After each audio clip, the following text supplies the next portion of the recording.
Ladies and gentlemen, boys and girls, saints and ain'ts, participators, congratulators, conspiracy makers, and of course the haters. Welcome to another episode of the Seat of the Esteemed. We have a back by popular demand guest. 100K views and counting. A story that has spread light and knowledge and awareness throughout the kingdom. We appreciate, we salute, we congratulate, and we are so blessed to have Naj back. How are you, my dear? Hey, I'm good. Happy New Year. Good, blessed, happy to be back. Year. You know? This was a long time coming. We planned it so many times. We just couldn't get it right. But you know, everything's in God's time. Amen. You already know. Everything is in God's time. How is 2025 treating you? I understand we have something to celebrate. Yeah, so 2025, by the grace of God, have been treating me good. By the end of this month, actually the 28th, it'll be 2 years. I've been home free, no work release, none of that. So I've been happy. God been blessed me with a lot of opportunities, working, meeting great people. So all I can say is 2025 been a blessing so far. Actually, it is a celebration of life because I compare incarceration to a form of death, maybe not in the physical sense, but emotional, spiritual, spatial, you know, because it's the goal of incarceration is supposed to be rehabilitation. But just speaking to other survivors like yourself, those in my own family and my own personal life, it is a place that they send things to die. Right. Ooh. And that's why they send you so far away. Right. Because the goal is to discourage keeping any connection with the free world. The goal is to disconnect you as much as possible. Right. So that sense of hopelessness sets in. And they are liars because here you sit. My right mind, health and strength. Health and strength. Back stronger than ever. Career soaring. Yes, opportunities have been consistently coming. So today we're going to pick up on just some of the things that the public wanted to learn a little more about you. Okay. And one of the things that everyone wanted to know in the comments was that first day when, because you had your trial ended, and were you remanded that day, or did you get a date to go in? So no, girl, remanded. So yes, when bring us back, I was at work, about to get ready for roll call. The lieutenant like, Stroud, IEB is here. They want to talk to you. As soon as I get in the room, hey, what's up? I'm Officer Stroud. Turn around, you being arrested. I was reprimanded from there. So also what I want to touch on, remember, I got arrested in Manhattan. Yes. So every borough was different, the 5 boroughs. Had I been arrested probably in Brooklyn, they would have auto-R'd me. The Bronx, they would have auto-R'd me. But Manhattan, Queens, and Staten Island, they're a little tough. You know, Bronx and Brooklyn got a lot of poverty, so they get away with certain things. So right then and there, rushed in the courtroom, lights, camera, action. You know, they had the news people, The media everybody was was ready. They already knew. Ready, got up there. They said the charges. They was like, reprimand, $500,000 bail. It was like a movie. Like, I can't even tell you like what was going through my mind. It was like so real. Choom. Next thing you know, I was in the back. Sitting in the pen, waiting to go to Rikers Island. I had a bail hearing, which they denied. So I sat on Rikers Island a whole year before my trial. Then my trial started. How long did your trial last? Remind the kingdom, how long was your trial? How many weeks? If I'm not mistaken, about 2 weeks and a half, maybe just 2 weeks. 2 weeks. So they rushed, they got it done. Well, they got the rule you got to have a speedy trial. Because if not, if you don't have it within a year, they could get you out and all of that. So yeah, my trial, you could say, well, it seems fast now, but being in there, girl, it wasn't. So my family was trying to get up the bail. I had cousins, shout out to Thea, my cousin, out in VA. She put up her house. A lot was going on, but the way things was working, it just wasn't working for me. So I sat the whole year. When the verdict came down, what was that moment like? Did you have a sixth sense that it was gonna go in the direction that they wanted? All right, so I'm gonna give you a spiritual lesson I had before the trial and during the trial. So, I already let you know I grew up in the church. Mom's a Absolutely. pastor. Church Monday through Monday. Church. But no, God is good. Make sure y'all pay your tithes, people. But anyway, Pay your tithes. Don't when be I asking was for locked favors. up, right? When I was locked up, right? I always knew God, but I'm not gonna front. I really didn't put I got older. Once I got 18, I stopped going to church like that. I was involved only if my mother preached, so I really wasn't going. So that year in Rikers Island, I got back in tune with God. I was going to the services. Sometimes I was running the services and things like that. So I got in tune. So are you familiar with the prophet Juanita Bynum? No. Okay, Share. she's a big popular lady, and she's actually out of my church, New Greater Bethel, under John Boyd, the pastor.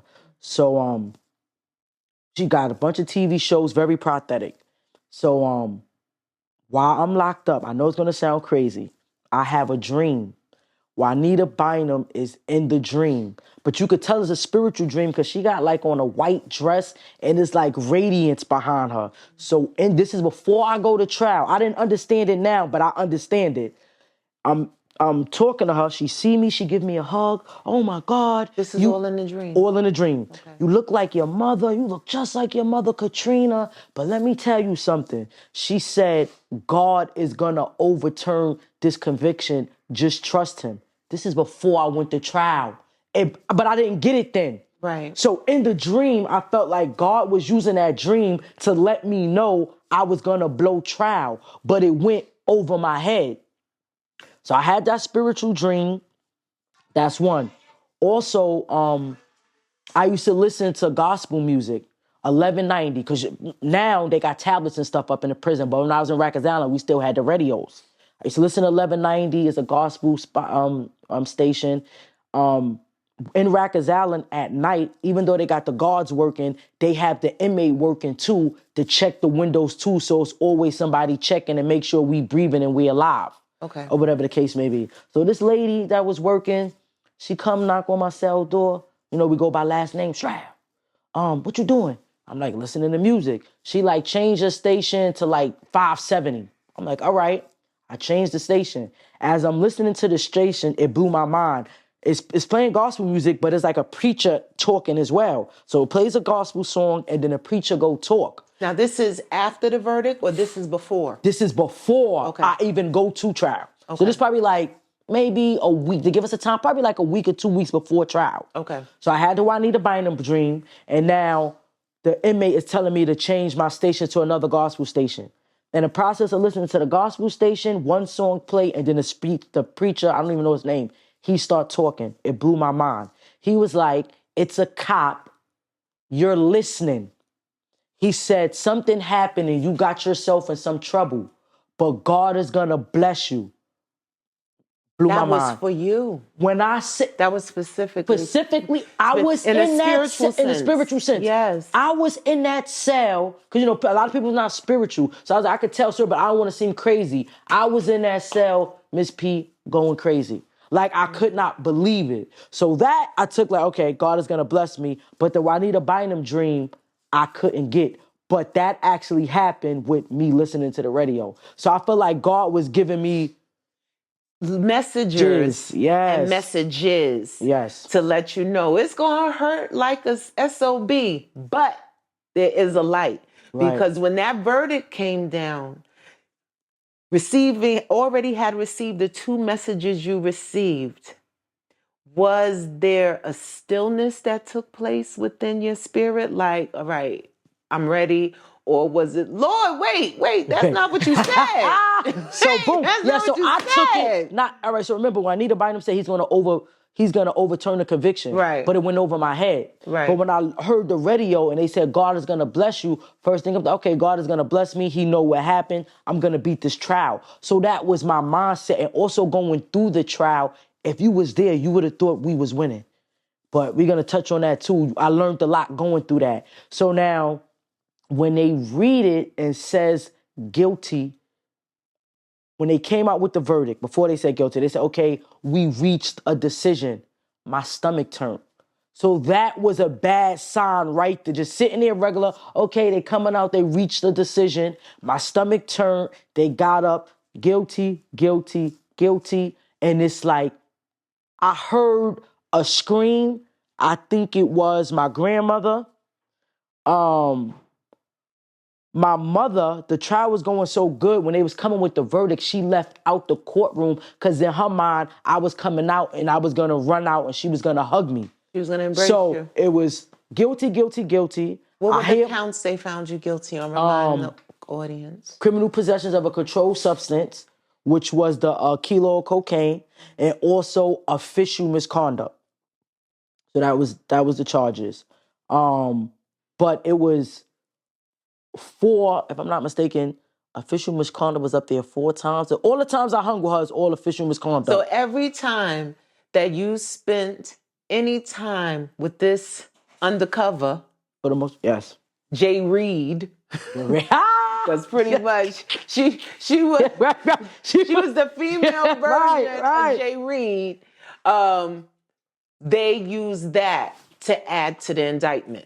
That was added to the indictment as another official misconduct. Official. Say it again. Official misconduct. Official misconduct. Wow. So I hear my grandmother yell, and it's like everything go, like I'm there, but I'm not there. I can't hear nothing. I can't nothing. Stand up. They say what they say.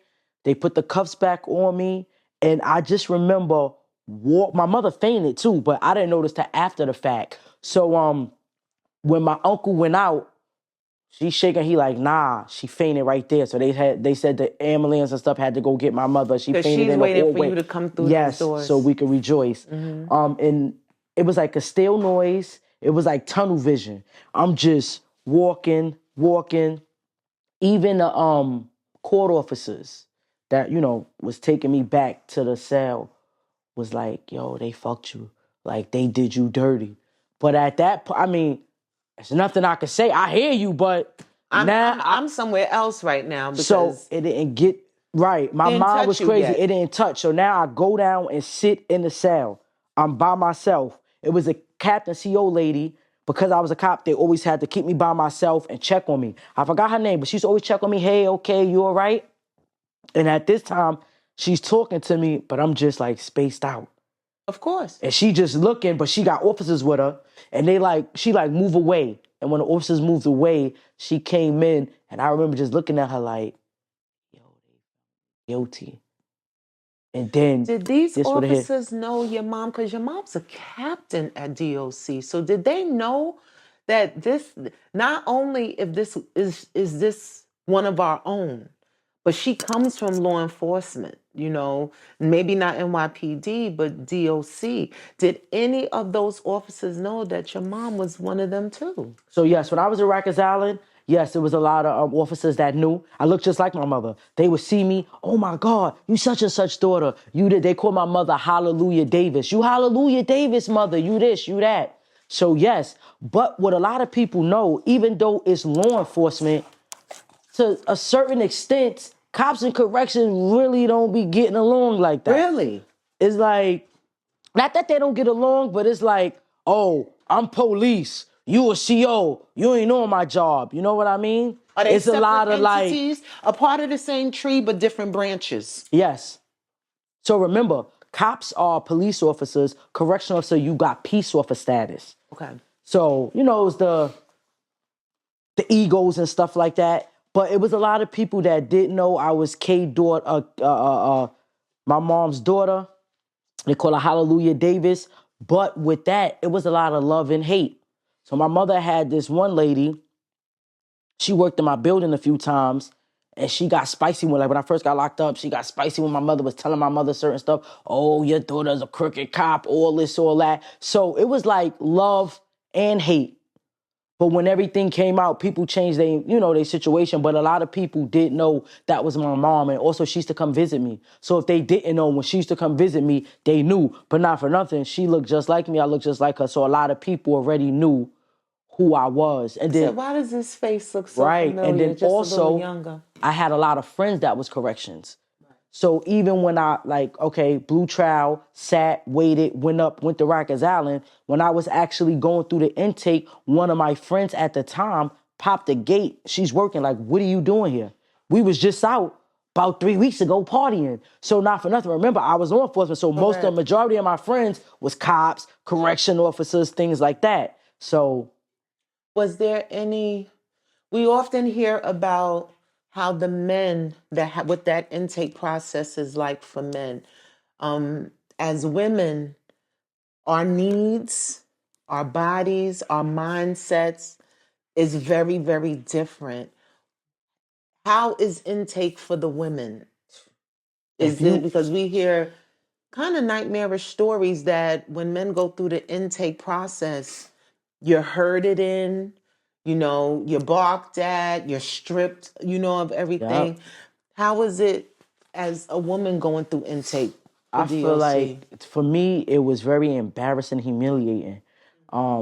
Remember, so at the time, I'm still thinking cop mind. So nothing against COs and stuff like that, but till they get to know you, you're just a number. So they treat everybody the same. So remember, they used to dealing with criminals, people that get locked up all the time, people that know. So sometimes they expect you to know, but the way, okay, get over here, stand here, line up, talk nasty, pull your clothes out, cough, you gotta spin around, open up your butt cheeks, cough, all of that. So take your hair out. So same as the men, but we got a lot of us have hair. You got to take your hair out and things like that. But the same as the men. So to be naked, and there's people next, you can't see them, but they'd be right in a line in showers or something splitting us. But that's just crazy. I'm getting told, take everything off. Especially when you get the Beffet. When you get the Beffet, you got to wash your hair with all this stuff. You gotta bend, it was just a lot. So it was a lot to take in because you got somebody barking at you, telling you, get naked, do this, do this, do that. And then also it's a trauma because when you go on visits, after the visits, they have to check you back. So you have to get naked, they check your clothing, and also you have to bend over, squat, and cough to make sure you don't have nothing in your private areas. Do they make any accommodations for pregnant women? Or are they treated pretty much the same during the intake process? I think for the most part, everybody's treated the same. They probably be a little gentler because they pregnant or whatever, but for the most part, everybody got to go through getting naked, taking your hair out, things like that. If your hair's in your hair, you can keep it, but once you go up, you can't have weaves, you can't have none of that. Not braids, if you got extensions, any of that, all that got to come out? Well, as long as it's in your hair. Okay. But once you go up, all of that stuff got to go out. So you could take that on Rikers, you could have that because again, you're not convicted just yet. Right. But once you're about to go up, once you've been found guilty, whether you did it or not, you can't bring that. The world has to stay behind. You already know. You ain't coming with your lace front, honey. I'm just saying, you ain't coming, shorty. You thought you the chick outside. Not in here. Right. Me a new face. Be like, that's the same person. Right. It looks a little crazy. What is the living situation in the dorms for the women? So I didn't live. All right. So when I hit upstate, I lived in the dorms. Before I got convicted, I was in a building by myself. Then they put me in PC because technically I was still a police officer until I was found guilty and all of that. Now, upstate, the dorm area at the time, because they changed the rules, we was double bunk. So for the most part, you lived in a dorm. It was about 56 women. Okay. Top bunk, bottom bunk. To give you an idea, it's like a cubicle at work. It's like a work cubicle, but basically bunk bed, 2 lockers, and that's about it. And a chair, if we had a chair in there. But when they took over and they were saying Priya and, people looking at each other's bodies and stuff like that, they started putting everybody in single bunks. But that took time. But when I was on Bedford, I was in Bedford for about a little bit over 30 days. I had a roommate. You had a roommate. When they had you in PC on Rikers, are you guys in individual cells, or do you get to meet or even see or socialize with the other people who are being detained there, other women that are being detained there under protective Yeah, so custody? we're in cells, but you got rec time, they pop you out your cells and stuff like that. Just that building is PC building. Were you the only one law enforcement? At the time, yes. I was the only law enforcement person there. Were there other people that are placed in PC, I would think would be someone being charged with something terrible towards children or the elderly? Yes, so they used to call them baby killers. For the most part, a lot of the people, they did something terrible to kids, or they had murders and stuff like that to people. Like high-rated crimes. High profile crime. Did you recognize any of them? The only one I recognized at the time was the old lady, Ortega was her name. She was the babysitter. She did something with the kids and stacked them up. But for the most part, I really wasn't familiar with, nobody there. Because they had probably been there for quite a while. A lot, like, not for nothing. A lot of the people was already there 5, years. You supposed to not sit that long, but a lot of people with their situations, one of the the lady Ortega, I think she was there for like 5 years. So, a lot. Just waiting. Just waiting for trial and everything else, yes. Waiting for trial. Is there any offer of counseling or mental health to just keep your emotional and mental wellness in check while you're waiting?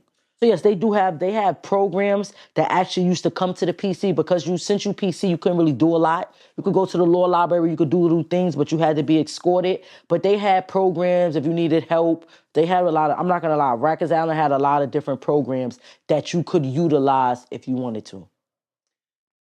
Say you had a lot of family support, and that is a wonderful thing. I think there is this idea, especially with the younger girls now, who we are seeing arrests are going up. Women and girls, females, period, are being convicted of some really heinous crimes. Studies show that most women, most females, most biological women, when they are convicted, it's usually the root of it is something domestic. There is a connection with someone that they are married, spiritually married, or soul tied to, that leads to an act of violence, either with that person or someone else connected to that person, or they engage in criminal activity out of a demonstration of their love for that person, which could be drug trafficking, which could be armed robbery, which can be gang violence. But when you get to the visiting floor, very different than what you see in the men's building, where they're bumping strollers. It's a slugfest at the bus stop. No, that's my dude. You know what I mean? I'm fighting for this 45-minute visit, right? I went to visit a family member at the Rose M. Singer building. And the first thing that stood out to me is all I saw was other women. Grandmothers, aunties, cousins, sisters, best friends. I didn't see a couple of lovers that was there, but again, other women. I didn't see the husband, the boyfriend, the child's father on the floor. The visiting floor was much smaller. There was very little allowances given for the children that was running around. There was little babies running around, usually with the family members. But I didn't see that overpouring demonstration of support and damn near competition to visit. Was that what you observed also from that side? So yes, by the grace of God, I have a supporting family. I had good friends. I never been in trouble. So when this happened, my family support me and they was there. So I always had visits. That was a blessing. But I noticed that, to me, the women visiting center is butt naked.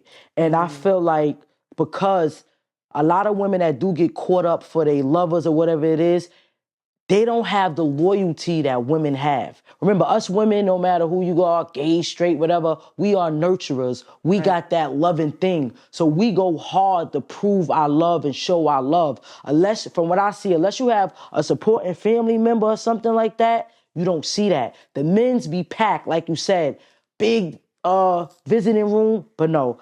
For the most part, a lot of the ladies, if they was married, when I got to Bedford, people that had husbands and stuff like that, they husbands and kids would come up there, but not like the men's side. But for the most part, it's friends and family if you had that. It's some people who wasn't getting visits at all.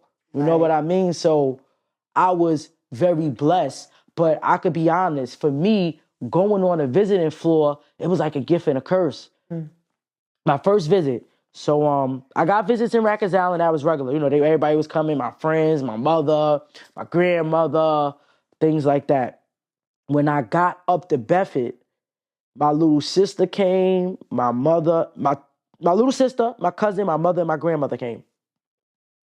And that's when it hit, because now I blew trial and I'm upstate. So when I'm there, I'm on a visit, everything is good. And then my sister just breaks down crying and hugging me. And I'm crying. And it's like, I love you. I'm happy you here. But it's like, damn, they got to leave me.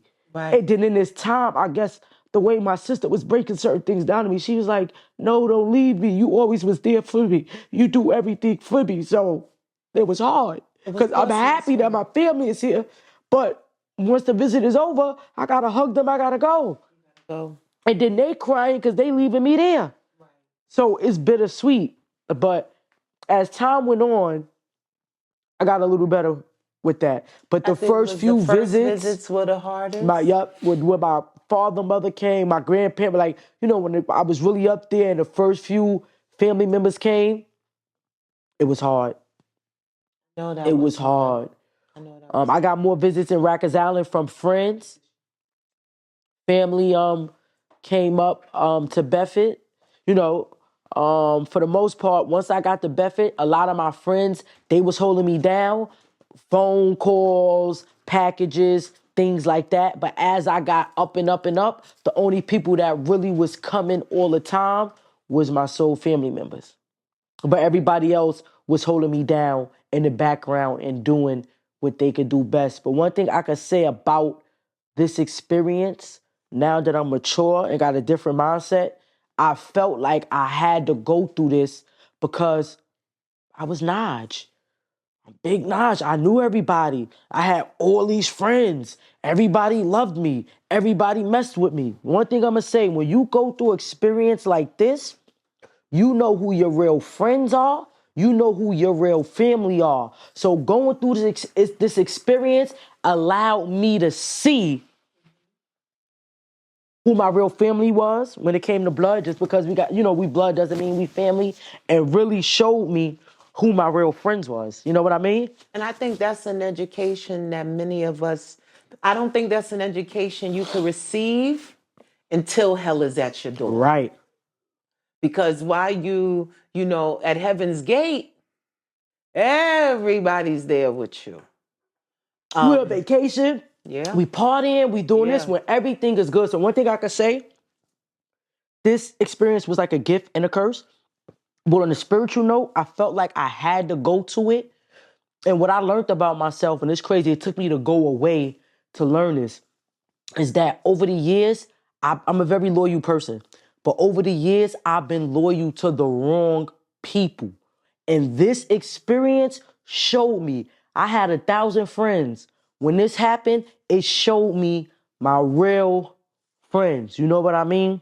My real family members. People stopped talking to my mother when this happened. You know, like a lot of, it show you how people are. When I came home, my real friends that love me and show me love was letting me know, you know, they was circling the article around. You know, everybody had their opinion and things like that. But once the first part of our show dropped, I got some calls with people, you know, giving love and stuff like that. But I felt like I had to go through this because it separated me from a lot of people who I was no longer supposed to be around. But I didn't know how to cut that tie. So what do you think is easier, the betrayal or the abandonment? The people who actually, for even an inkling, said, yeah, I knew she did that shit. The people that had the nerve to turn their back on your mother, who was a servant of God, the people who was almost celebrating on the inside of what was happening, or those who just kept their distance. I feel like it was, to me, it was a betrayal. Yeah. Because remember, I come from law enforcement, so I understand the game. Right. We are all grown. We all have goals. We all got things to take care of. So I wouldn't expect you to put your livelihood on the line for me. But I feel this, everybody do what they want to do. And also it's a time and place for everything. So to certain friends that never reached out and things like that, I understood, but this is how I look at it. Say like if, I'm gonna use you, me and you best friends, you was a cop too, this happened. You know you can't get in contact with me. But you've been my friend since I was 12 years old. You know my mother, you know my There's family. ways around you it. Sat in my house. You got a husband, you got a wife, I'm just saying you got a girlfriend, you got different things. You don't gotta hit me. But you know where my mother is. Right, you could go to my mother. That's right. Listen. That's right. Miss Trina, you know I can't, what's her name? Let her know I love her. I see her when she get home. It was some people that, and I respect it, but it was just other people who, it just showed me their true colors, because what I learned about myself also, I'm always the one to take one for the team. So certain people that didn't reach out to me, if it was them, I would be doing the most. Yeah. I would be doing the most. Yeah. So I just felt like, damn, I see people real colors. Then, you know, the people that pop junk and say all that. So I feel like I had to go. So it was more of the betrayal. Certain people that just stayed away, I understood. But when I was a cop, remember I told you they shooting me up to the 3-0 for highway therapy. Remember when I got them, they sent me way uptown Spanish Harlem. I met this cop there. She didn't know me from a can of paint. We got cool. We wound up working with each other. We wound up having a friendship. When this happened to me, she wound up getting promoted and everything. Do you know that lady reached out to me? So that just told me a lot. She don't know me from a can. I'm just saying, she met me on the job a few years ago before this happened to me, but she reached out. How the hell you can't reach out and you've been my friend for over 20 years? And you got brothers. I'm just saying, like... Yeah, because there was an authenticness with her when it came to you. I respected that. Yeah, that's highly respectable. I had a lady friend that was a CO at the time. She made a will, she made a way. She couldn't really talk to me, but she made sure I was good through my friends. She said, so I'm just saying, I just feel like it's a real as a way. So this really showed me who really believed the nonsense and who genuinely had love for me. And then once I finally came home, you got the friends that did reach out, listen, and I respected it. I understood, but this opened my eyes to the real people in my life.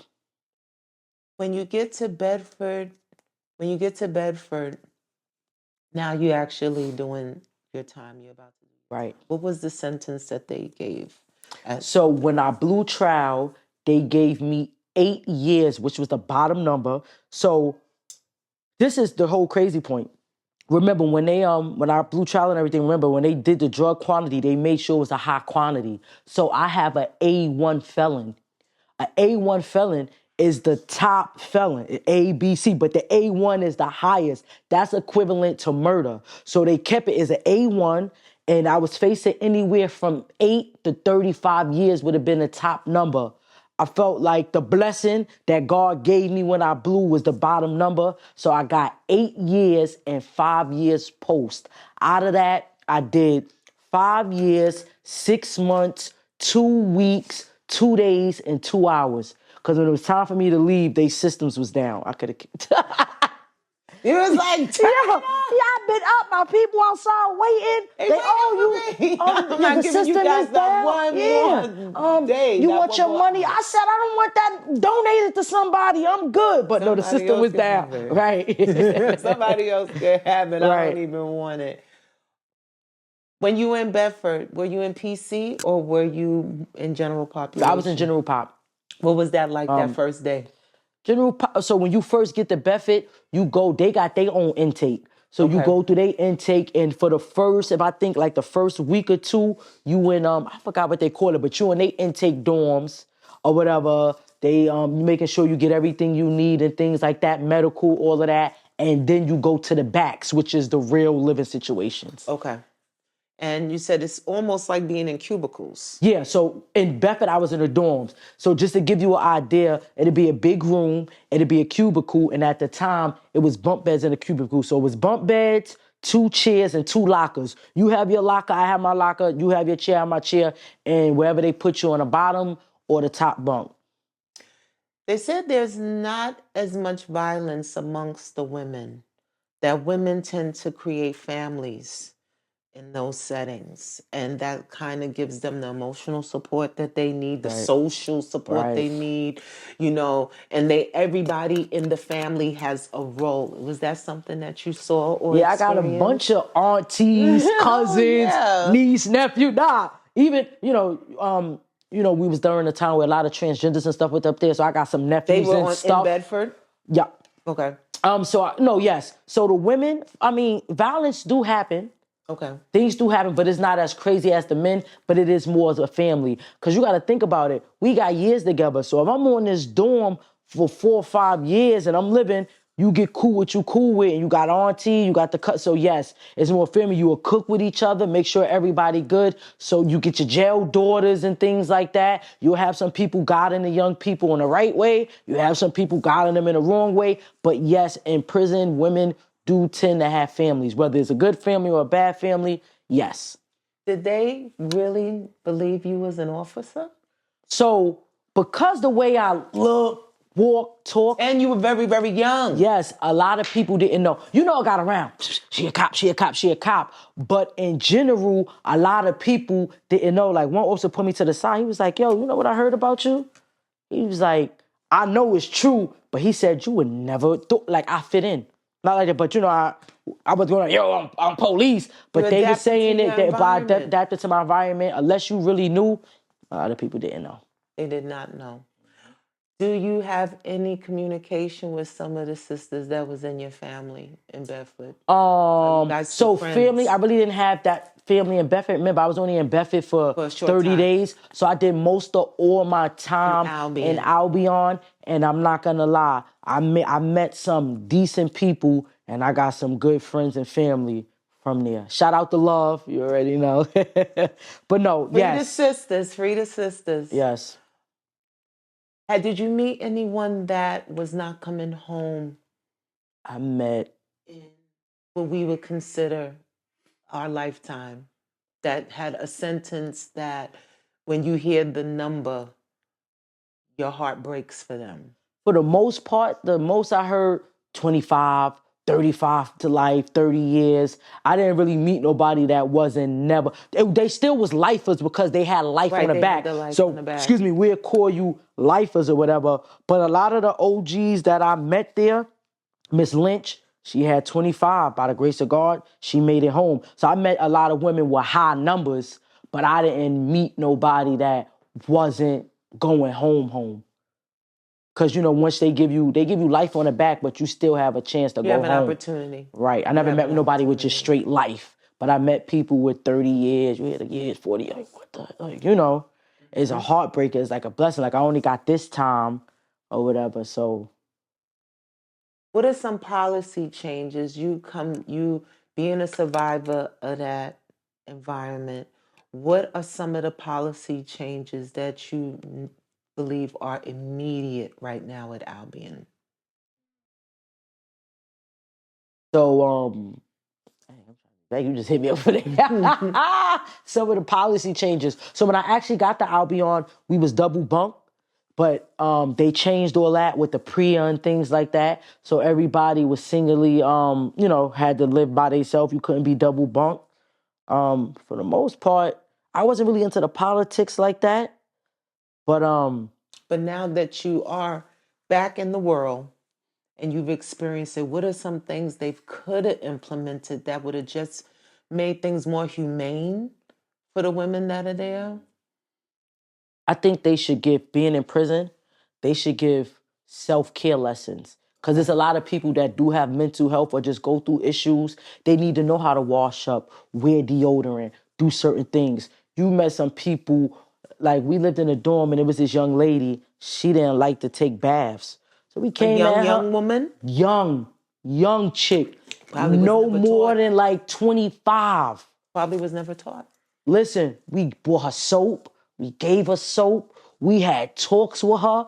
After a while, you just had to be, depending where you live down, you running down on people. Yo, go get your ass in the shower. You're not living here like that. So I think not for nothing, teaching people how to use pads, like living with all them women is different cultures, different beliefs, a lot of different things. So I think they could really help with the hygiene and mental health. When I got to prison, mental health, people that really had mental health issues, I don't think they accommodate them like that. Okay. Is there a mission to medicate but not treat? Yeah, so to me, everybody is on medication. Okay, speak on that, because I definitely see that. So that drug that everybody was on, it's like methadone, but they call it Suboxone. Yeah, same thing. Yeah, it's a cousin. Everybody, I'm just saying that way, was on Suboxone. They on sleep pills. They was on a lot of different, so I'm not going to front, there's a lot of medication that people get. Even I met people who's nothing wrong with them, but they get there and they need all these medications, Ritalin, all this stuff they get. So yes, a lot of people is medicated. The medication run was like at like 5 something, and it was crazy. The lines were crazy. Everybody going to medication and stuff like that. So medication, yes, is very high. And we talking about the legal ones and the illegal ones. A lot of substance abuse. Yes. There. So I feel like a lot of people in general, but women are incarcerated for substance abuse, and I feel like it's a deeper rooted emotion issue. Yeah, so I feel like, okay, if certain things is happening, you could go to prison, but a lot of these women want help. And the help that they need is really not in prisons. Yes, they got drug programs. Yes, they have certain things. But what I learned in prison, you got to really want to survive and you got to know certain things. Case in point, right? I had my driver's license since I was 16 years old, motorcycle license and all of that. I never knew you could renew your license in prison or even in jail in Rikers Island. I don't think many people know that. So they don't promote stuff like this. Okay. So I know now, but me not knowing, my license got, was done with because it expired and you only got a little bit of time. So I was up there for 5 years. My license expired, so I had to come home, do everything all over again. And simply, if they let us know that, I could have went to the nurse, got my eyes checked, did the paper from the DMV and sent it into them to renew my license. So to really succeed in prison, because you know how they say it's a place of reform, you have to want to succeed, but you got to fight and go get the information. It's there, but when I was there, you get the people that really want to get out and take life serious. But for the most part, it was like a big party to a lot of people. And it's a lot of what hurt my heart, it's a lot of young women in prison. How young? We're going to go young, let's say 23 and under. If we say like that, 18 babies. And it's like, but like you said, lovers, gang violence. It's like, wow. That's where my heart really was hurting at, because I feel like, look at the youth. Absolutely.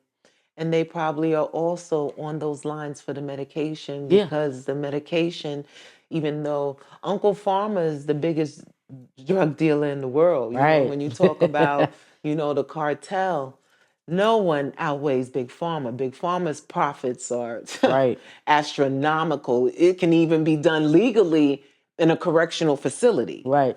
Where, as you said, people who've never had a diagnosis are now like, you know what? I could use some Suboxone. I could use a little Albion. I could use a little Seroquel. Right.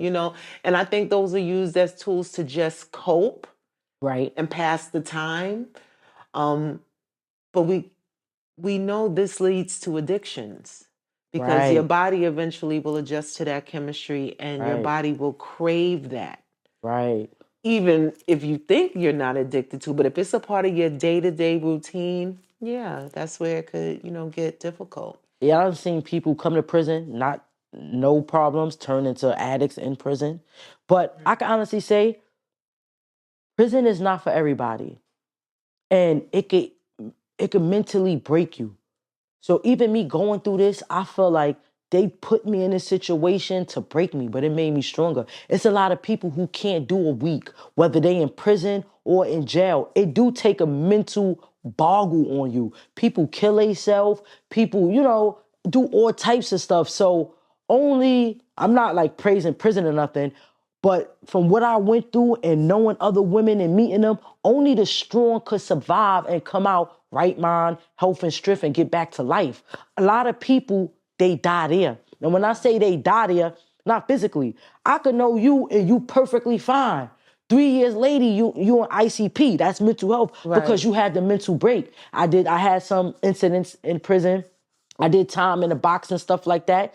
If you're not mentally right, the box and the shoe and stuff like that could blow your mind. So not for nothing, it's a lot to even, you away from your family, you away from your kids. Now you in the system that you gotta abide by. And then a lot of times people can't sit with their thoughts. Even though we watch the prison shows, people think prison is loud and stuff. It might get loud in the yard. It might get a little loud in the rec room and stuff like that. But like when you're in the dorm area and stuff, you're supposed to be quiet.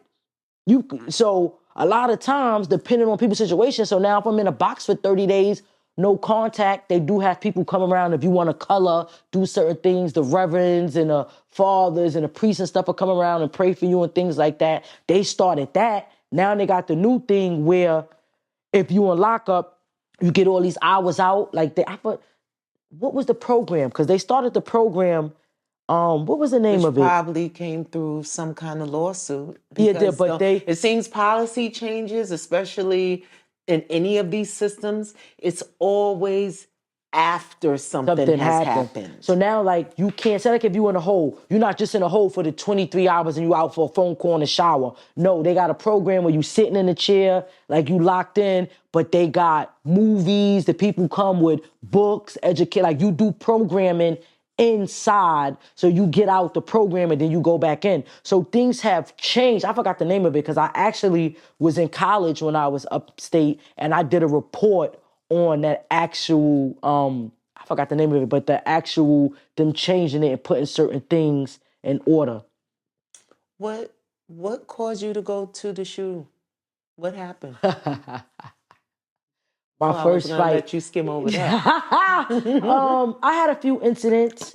Hey, share the audience who don't know, what is the SHU? Special housing unit. So if you get in trouble, if you have a fight with each other, disrespect an officer, do any type of thing, you go to the special housing unit where you locked in. If you could get anywhere from 7 days and up, sometimes you get months depending on what you did or what trouble you in. You get 3 phone calls. I think you get a phone call twice a week.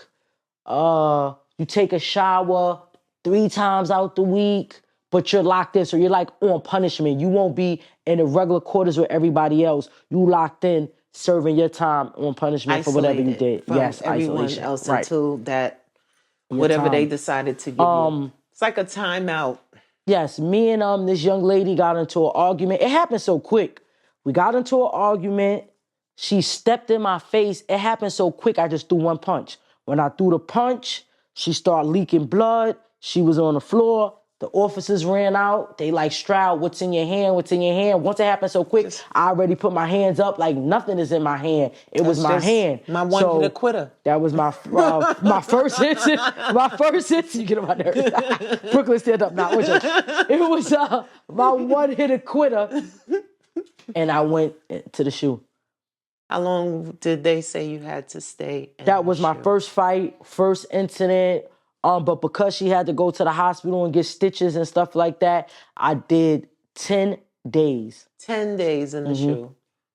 Because she invaded your personal space and the one-hitter quitter had to answer her. And not for nothing. Also, like, coming from being a police officer and then turning into an inmate, sometimes I had to put in my mind that I'm an inmate because I just carry myself a certain way. So I didn't really have drama, but sometimes people would think, people try to do little things. So now in prison, you can't be no punk. I'm not saying be no troublemaker, but you're not going to just disrespect me, overstep boundaries and do certain things and just think I'm let you go on. So you do have to have a certain toughness or a certain wall up about you, depending on the situation where you live at and what goes on. Certain housing areas are, rougher than others. It all depends what you got going on. It all depends. So yeah, I'm sure that there's probably housing for the women that cannot function in a general setting. So they got the ICP for the mental health that's people. the mental health. I know when I was on Rikers Island, they had like the pregnancy spot. In Bedford, they got the pregnancy spot. So even if you was in Albion, but if you get pregnant or anything, like you get the trailer visits from your husband or things like that. But if you was pregnant, you got to stay in Bedford. They got the stuff for the pregnancy. But they had special housing. If you was a upright inmate, meaning you did what you got to do, stay out of trouble, you could stay in a special housing. I lived in a special housing. You get little perks. So every other weekend was a late night. So you usually lights is out at 11. Late night, you could stay up to 2 in the morning. You had 2 microwaves, a lot of different things. So to live in a special housing, it was cool. You did your own laundry. You did a lot of different things in special housing. So they did have little incentives for you to do the special housing and all of that. But any little thing, you get kicked out the special housing.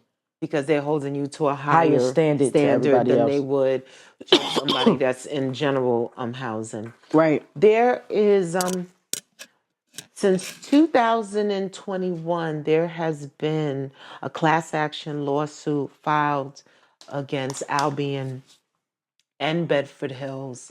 And actually, you can see the advertisement on Facebook, Instagram, where they are calling any woman that was violated or experienced any kind of inappropriateness from officers or staff of any level to call, because there seems to have been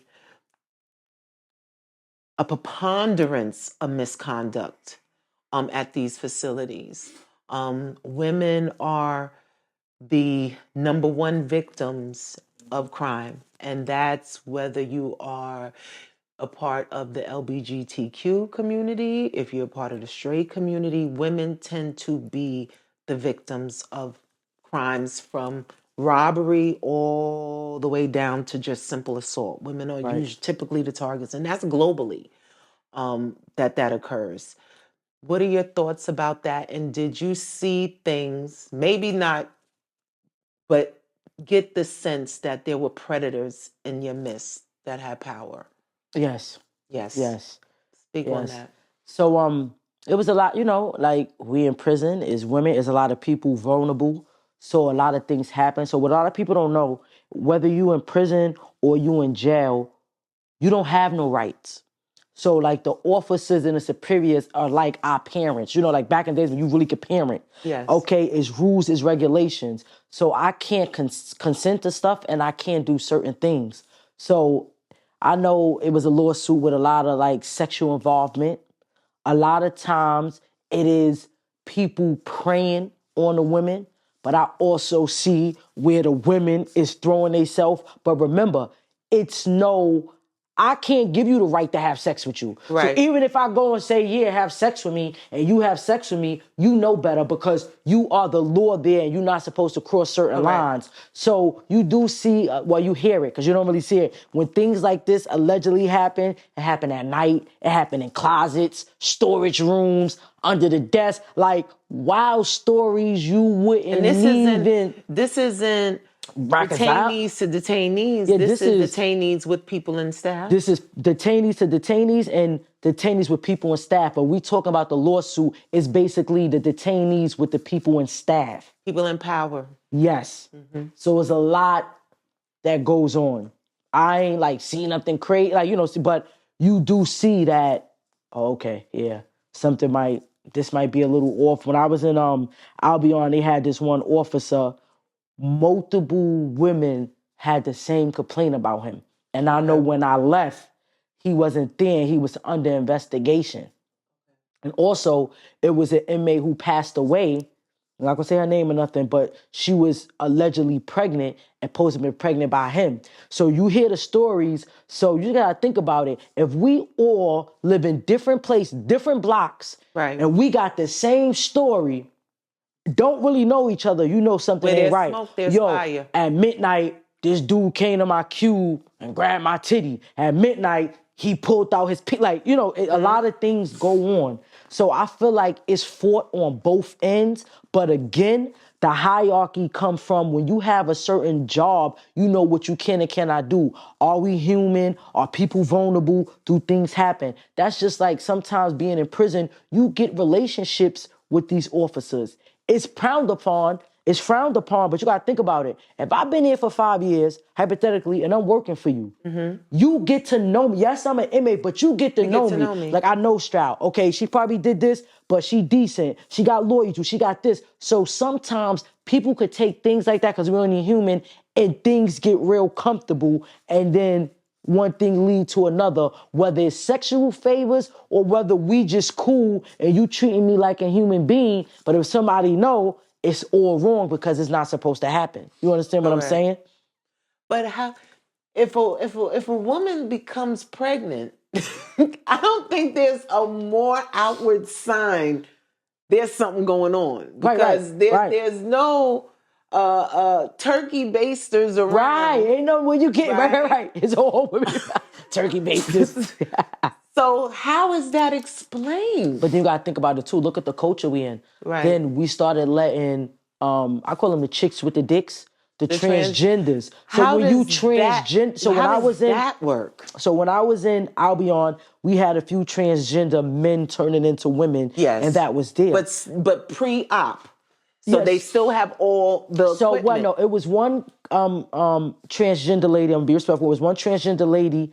I don't know if she had her bottom, but breasts, all that done. Okay. But it was one that actually lived, I lived in K Block, and she lived there with her, and she went by the name Selena. 5-hour shadow, dick swing. I'm just saying, like, she's transgender. Right. She didn't have all the surgeries. Right. So certain things you would see, and it's like, yo, so rumor is, I don't really know, but rumor is they was giving her commissary and stuff to sleep with her and suck her penis and stuff like that. So I'm just saying, so phenomenon. Even not being funny, I ain't mad because it's genius. Because if you really live that lifestyle, that's different. But once they gave that rule, it was a lot of people who did not live that lifestyle and identifying as transgender. Yes. And you could go to certain places and this is happening. Yes. But even if so, you get in trouble because there's no consent. Correct. But say like if Selena impregnated somebody, it's a big lawsuit. Because now, whether I said Selena have sex with me or not, we can't give consent. Correct. So that's rape. Where was the bosses? Where's the supervision? Just a supervision where this happened to where somebody got knocked up. So they did have rules, like if you was a transgender, female to male or male to female, if you wanted to, they had certain hours where you could get up at this time and just, it's your bathroom time, like your showering time, things like that. Where I was at, nobody really, took that. For the most part, Selena got along with everybody, but it was an incident where she tried to get crazy and the whole dorm was going to jump her and they had to remove her. But I did experience transgenders living in the prison, living amongst the women. I know that but with in full New Jersey in 2022, there was a transgender woman who was brought into the facility and impregnated 2 women. The list goes on and on. You have in California, a transgender woman impregnated 5 women at the facility. So I believe there is so much validity to what you're saying, because there was a fight for human rights, for people who identify same-sex love to have the same legal protections, ability to marry, ability to pass down benefits, and function as families, just as the straight families do. There is a certain breed of criminal that capitalizes off of that. Right. If I'm a guy and I know all I have to say is, well, actually, my name is Pam. Right. Right? Right. the Right. litmus test for that is very low because everyone is, particularly with the transgenders. I think the transgenders are treated with a different courtesy and softness Right. that I the could agree. other members in the LGBT are Or not, Right. right? Right. Because everyone is terrified of the lawsuit. Yes. Everyone is Yes. terrified. Okay, if this gentleman who's now been convicted of whatever is now saying, well, actually, you've been calling me the wrong pronoun all this time. You could use a job. You get in trouble a Right. lot with so that. immediate action must be taken. Okay, right. if this biological male was in a male facility, they have to now uproot that person for protection, right?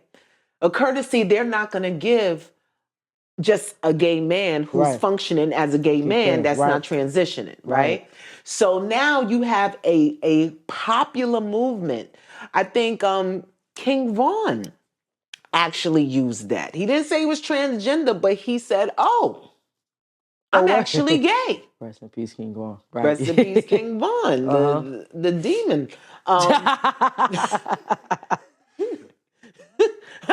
Well, just a little side note. I was hearing about King Von without actually hearing his music or knowing what he looked like for a very long time. I just kept hearing this King Von, King Von. I'm like, who is this King Von? Yeah. So finally one day, my son shows me, one of his videos. Yeah. I said, this guy looks like a model. This is King Von. I mean, very petite, very refined features. Yep. I'm like, this is it. And then when I did more history, I said, oh, he's the surprise you don't expect. Because that smile, but the eyes were always dead. Right. So that's how you know he's a maniac. Rest in peace, King Von. I don't know where you went, but wherever. Rest in peace. So you're right. A lot of people do capitalize. So they capitalize. So women are getting pregnant behind the scenes. Who is responsible for that? Is it administration? Is it the officers that are actually in the on the blocks? Because that's what you guys would say, the blocks. Who's responsible? If you ask me, it comes from the top because to each his own. But I'm a firm believer. If you still have parts, I feel like you should not be there with the women. Once you get your full everything, yes. Because you got to think about it. It could be a business, so think about it.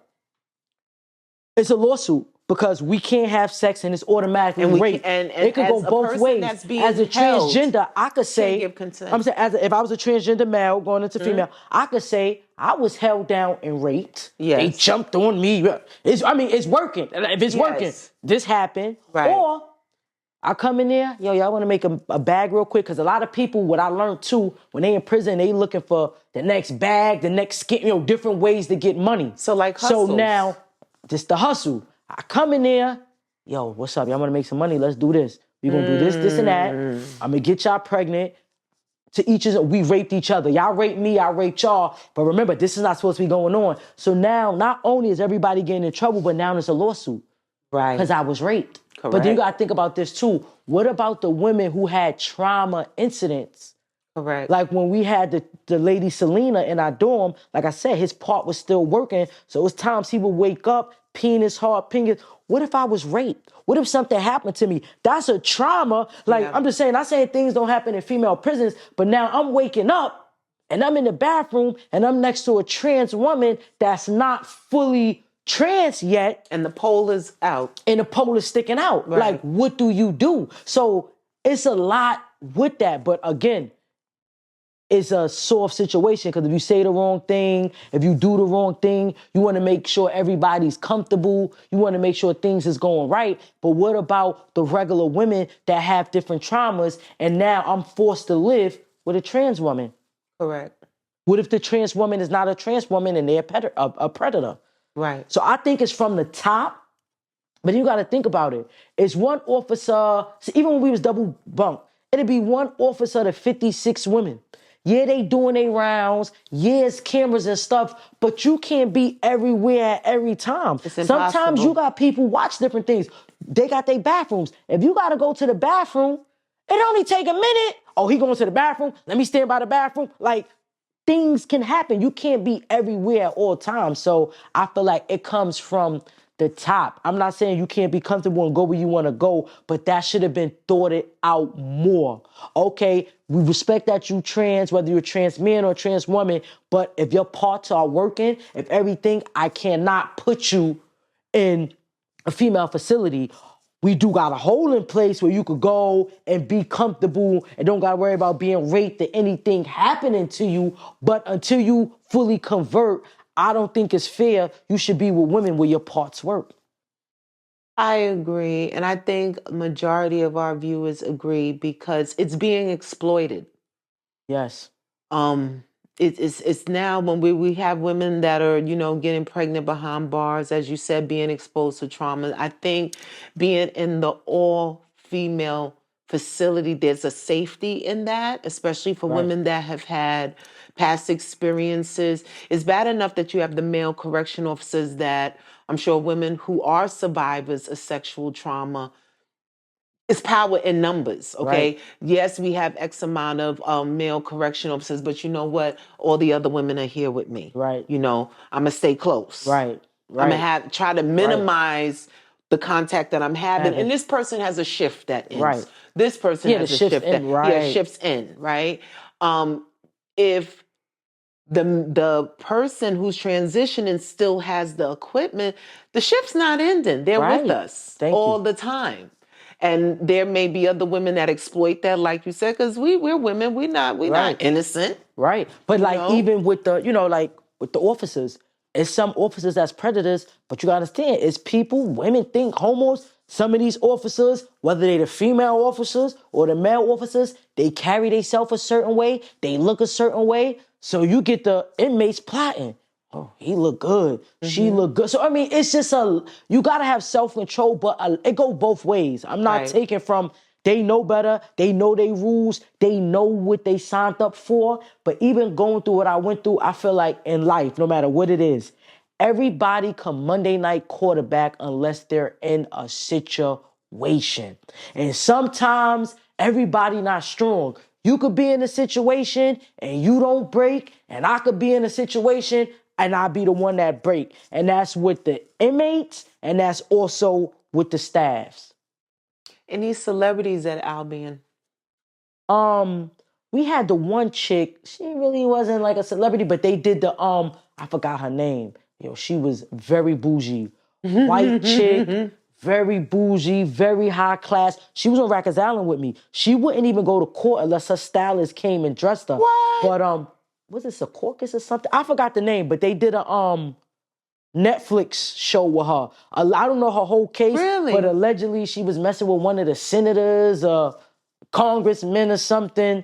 And she was with you in Rikers. She was in Rikers. She wound up at Albion too. Wound up at Albion, right. Wow. Right, I forgot her name.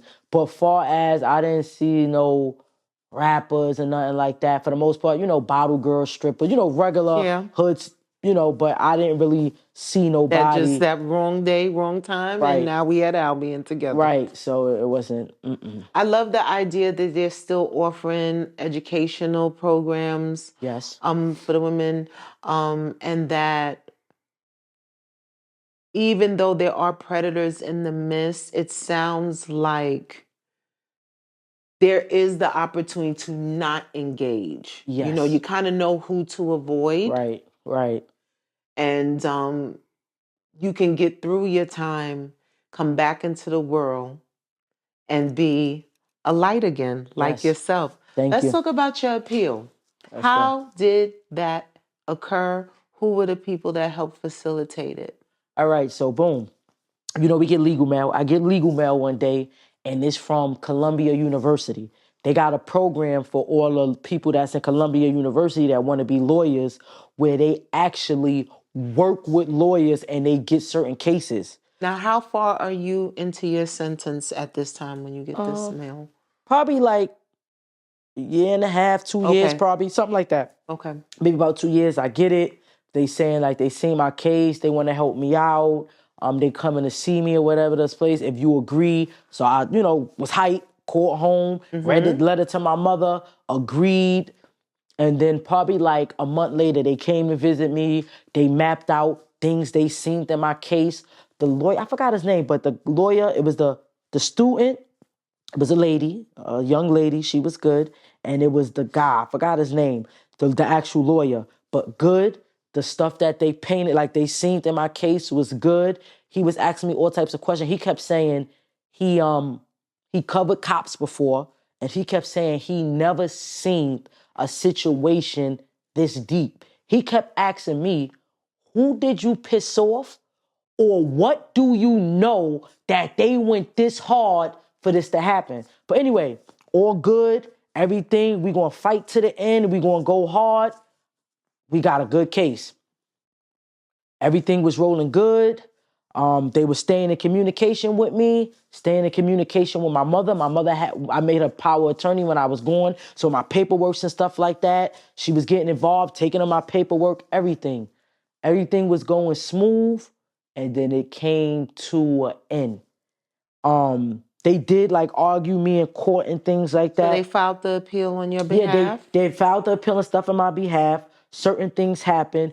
And then even people don't know, once you file an appeal and it go through and you do go through the courts, say like if they deny it the first time, it's still other levels to go up. So we actually lost. But the first level. Yes, the first level. Okay. And first off, he didn't even call me to tell me. He sent the note to tell me. And the way I found out is because one of my friends was actually home and she was waiting for, my appeal for me to come home. And she was like, you ain't see your paper? I'm like, nah, I ain't see my paper. I ain't. Like, why? She kept saying, well, wait till your lawyer tell you. So once she said that, you already let me know it's something wrong. And then I wound up the next day getting it or whatever. We lost, right?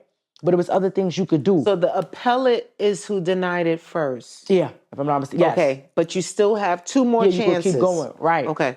After that, it seems like he must have got a phone call. Somebody said something to him. Whatever you doing, leave that alone, because he stopped dealing with me. My mother called him. He was supposed to give my paperwork to my mother. He would talk to her, that he won't answer. He was ducking. My mother had to pop up there. And the process for her popping up there, he was leaving, had to get my information.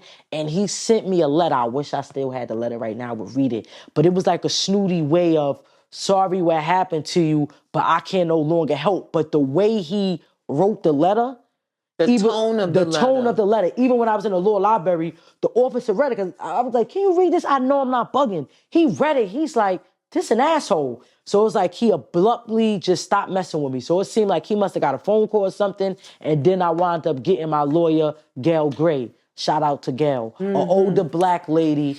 And she wound up helping me with a lot of different things. And again, she said the same thing. She kept asking me who I pissed off.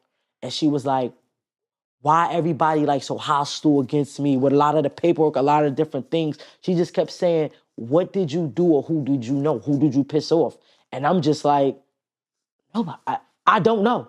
Because just to bring this, so just in case some of our viewers forgot, they followed you for 2 full years. Yes. To the club.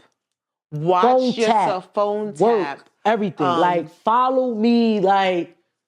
And even the J. Reed that they planted on you, they knew how to align that person in your pathway where it would seem very natural. Like just a natural meeting. I think you said she complimented your sneakers. Yeah, I was working, I was moonlighting. Right, you was doing security. Like many everybody moonlight, right. Officers, and I was actually moonlighting he was a retired police captain that had but anyway, neither here nor there. Moonlighting, and she came in the store, because I was working at Adidas and all that, and she came in the store, she said something about my sneakers, and we met like that. Also, my lawyer always brought that up too. I'm not being funny. Y'all ain't send I'm a friendly person. You said I got a good personality. I say what up to everybody. Y'all ain't sending mail to go meet her. No. So they pick, everything. What I learned once Gail broke that, sat with me, broke down my case and opened my eyes to a lot of things. They really planned this thing out to a T. You understand what I'm saying? They ain't leave nothing unturned. whoever I pissed off or whatever was in their mind, we gotta make sure this happens like this. Even picking Manhattan. Right. A lot of different places, but yes, they are strategically That was a planned. very strategic move. And that's what everybody kept saying, like, I see cops get in trouble. I see things happen to people, but I never seen them go this hard or go, this extreme, to have a situation happen. Because corruption comes from the top. Yes. Not being funny.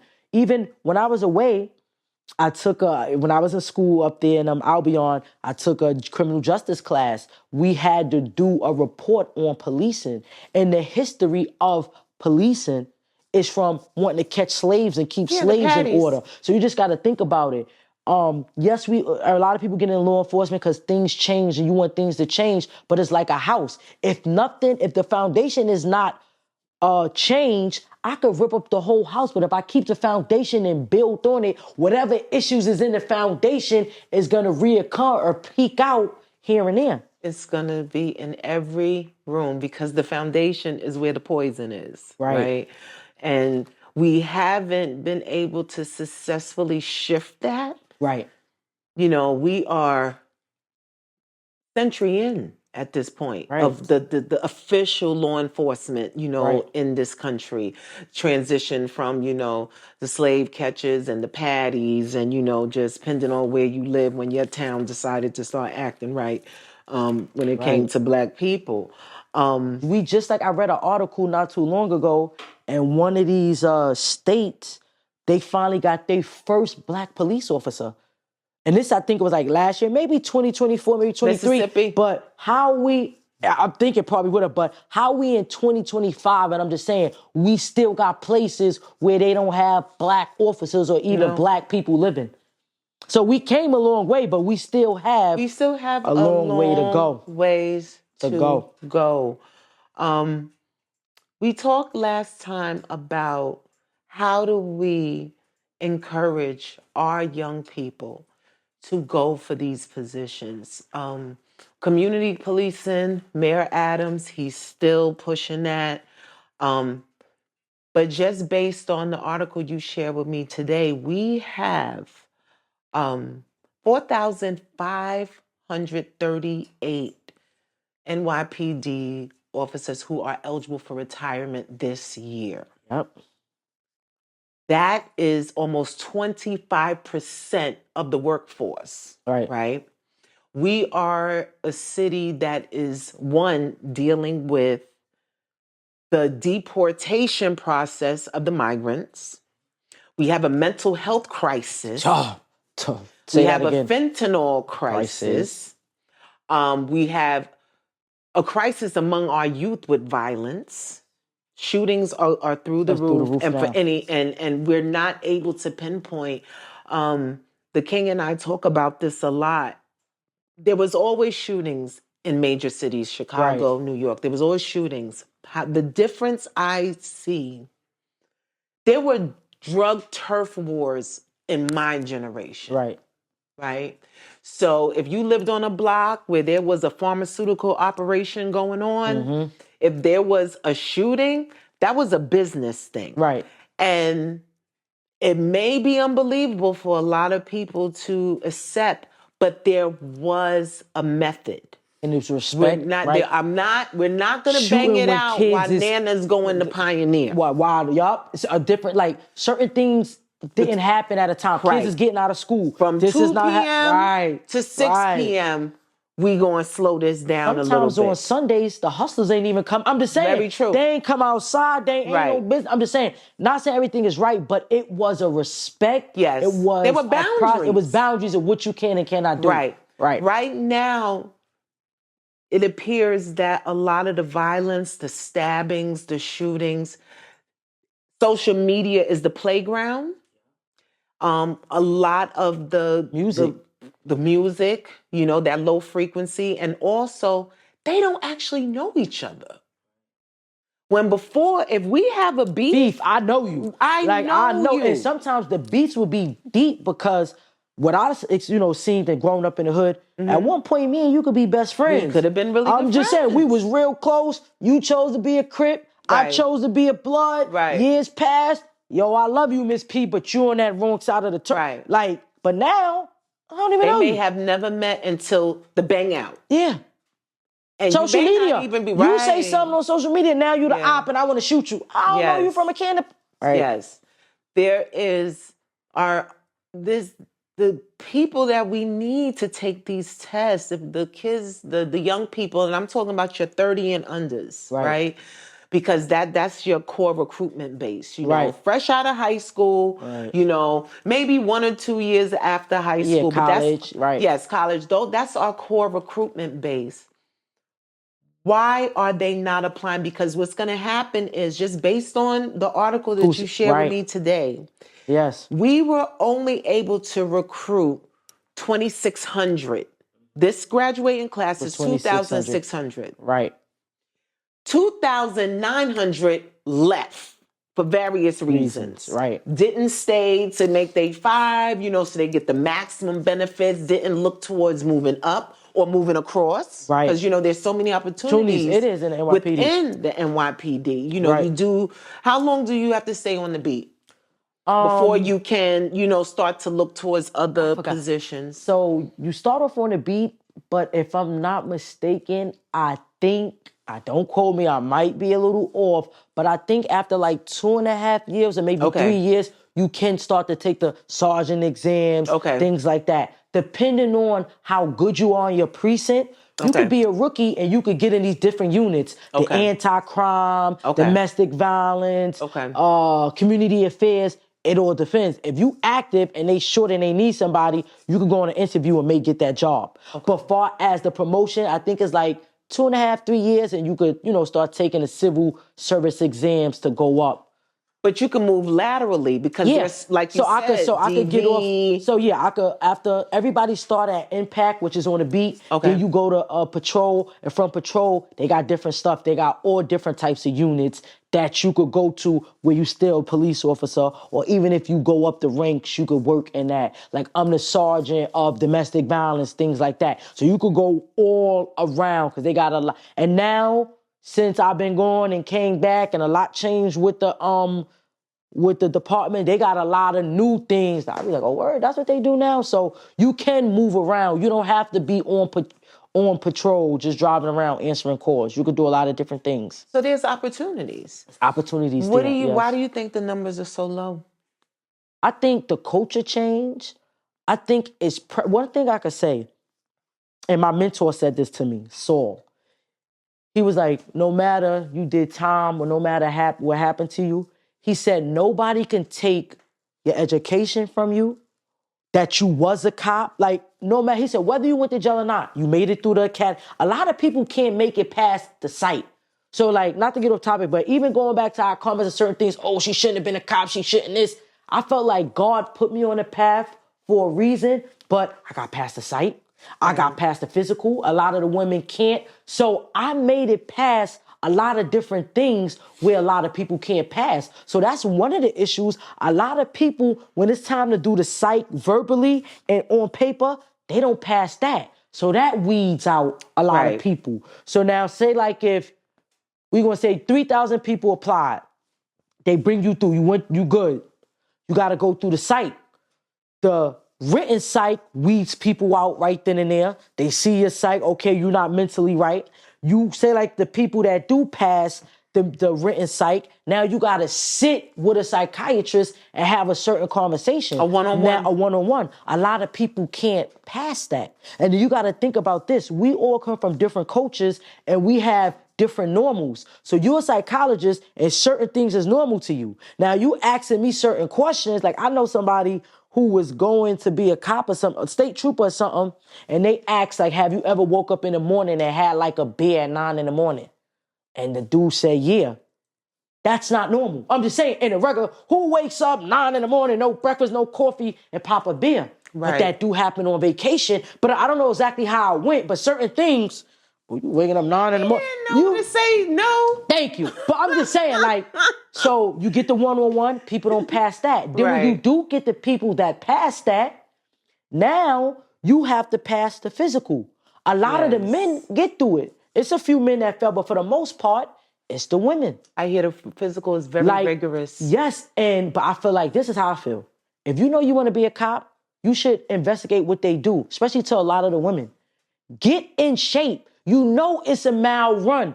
Get your ass in that gym and be on that treadmill. Mm-hmm. You know you got to push and pull weight. I'm not saying be a bodybuilder and lift $150, 200 like me, but do little things so when it's time for you to pass the physical exam, you pass it. So yes, they help. Like I told you, they give tutoring and they help with that, but you got to help yourself. So you get the people who don't pass. Then let's get everybody who do make it through. Things happen in the academy. Sometimes you get hurt. People get fired out the academy. I'm just saying, things happen. Family issues.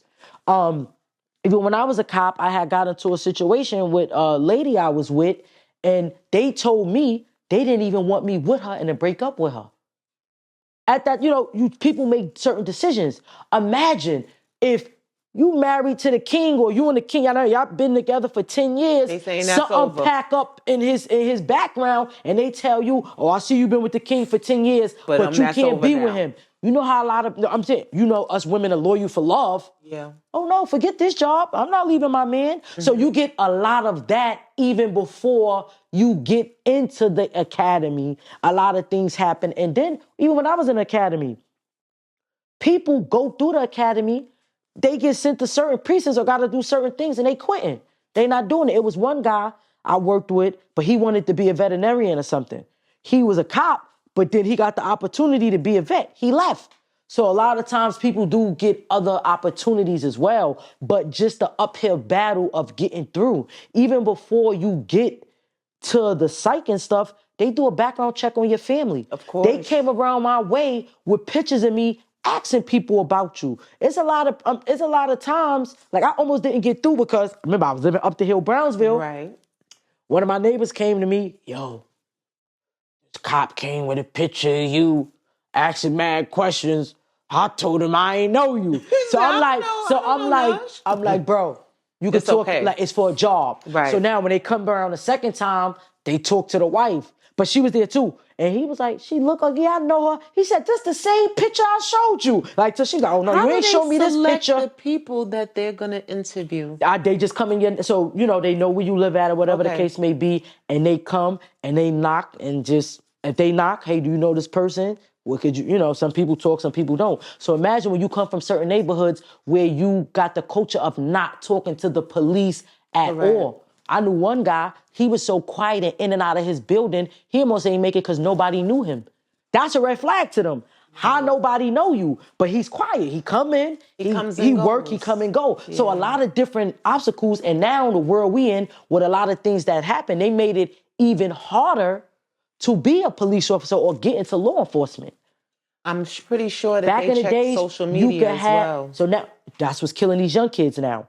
When it comes to being in law enforcement or even going to college or going to schools, the things they put on their social media, they do not understand it will come back and bite them in their butt. And then they not thinking like a psychiatrist. They not thinking like a professional. A lot of them 21 and over, they doing fun little stupid things with their friends. Now it's time to go to the military. Now you want to be a cop. They bring up this picture of when you was 16 years old and you don't remember.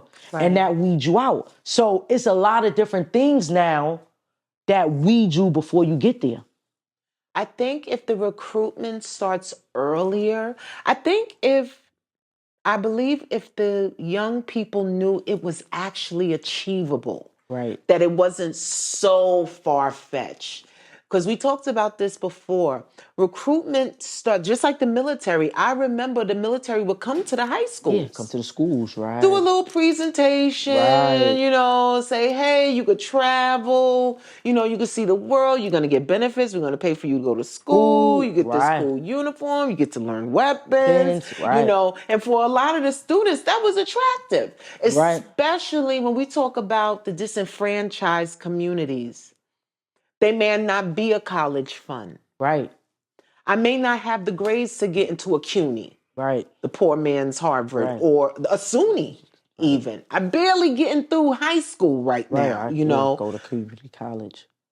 How am I going to compete in college, right? if they start recruiting younger, I think that would convince many other young people, okay, this is something that's actually achievable. Okay, what do I have to do? And kind of take the stigma. Right, because away. one of the things you also shared with our audience the last time you was here, someone in the community, if someone you was cool with, when they saw you It was came over. back, they say you a Out of cop? everything you could be, bro, you a cop. Over. No, I'm just saying. So you gotta think about certain communities, but then also the social media, the stuff that the young generation is in. F the ops, F12, don't do this, don't do that. So I feel like that plays a part because it's a brainwashing of, I'm not doing that. I'm not being police. I'm not doing that. You can't. What about your future? What about your kids? What about the pension? Like I said, it's no hate against the NYPD. It's opportunities in there. But overall, a lot of times the culture, different things, and then it's not community policing like back in our time. Right. I'm only 37. I remember POW and all that. Do they even got PO? I'm just saying, it was lit. We played basketball. We went on trips. We did stuff. It was cool to be in a paddy wagon, going places. You don't even see that. You see kids in a paddy wagon. They going to prison. They going to jail. New Horizon. They right. going to the new Spofford. They don't do that no more. Mm-hmm. It's a lot. I don't know what's going to change, but then also the politics in being a cop. So it's a lot of people that makes it through, but if you have bumps and bruises during your career, it can set you up for failure. Sometimes, depending on what you do, you could have a situation like me where they set you up and you messed up. You could have a situation where they just fire you. You could have a situation where they force you to retire. You see all on the news, a lot of things been going on. Sometimes a lot of people could get through it. Sometimes a lot of people can't get through it. And sometimes a lot of people get a nice little out. Like, you know what? Well, I got in a situation. Let me just vest out with my 10 years and go now and go somewhere else. So it all depends what's going on. Correct. There's a big scandal now with Chief Jeffries. It seems that one of the sister lieutenants, Lieutenant Epps, filed for early retirement. Kind of looks like to avoid disciplinary action. Homegirl racked over 200 grand in overtime. And say it again. Over $200,000, not $2,000. Not $2,000. 200/006. 6 figures in overtime, and the scandal. She was eating. But again, I'm listening. The allegation is that Chief Jeffries was actually having pleasures for overtime improvements. So there was an arrangement where you can get as much overtime as your payroll could hold if certain pleasures were compensated. Mm-hmm. And I don't think this is an isolated incident. I'm a little embarrassed that these people are Black. Because it just seems like our stuff get brandished all over the media, all over the news so quickly.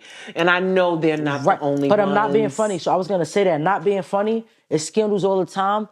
But when it comes to the Blacks, not for them, especially when we hit a certain point that we're not supposed to hit and not supposed to go, like they slander us bad. You understand what I'm saying? Yeah, it's almost like, oh, is it my turn to smear? You know, everyone wants to turn who can make the grandest spear campaign. And I'm sure this Chief Jeffries, he's not the first person in a position of power that had these kind of favors for his female or maybe even male, officers in overtime.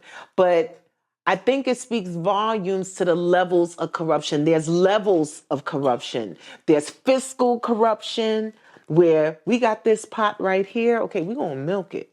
And being that my pen is the one that signs off on it, I'm going to use this to my advantage.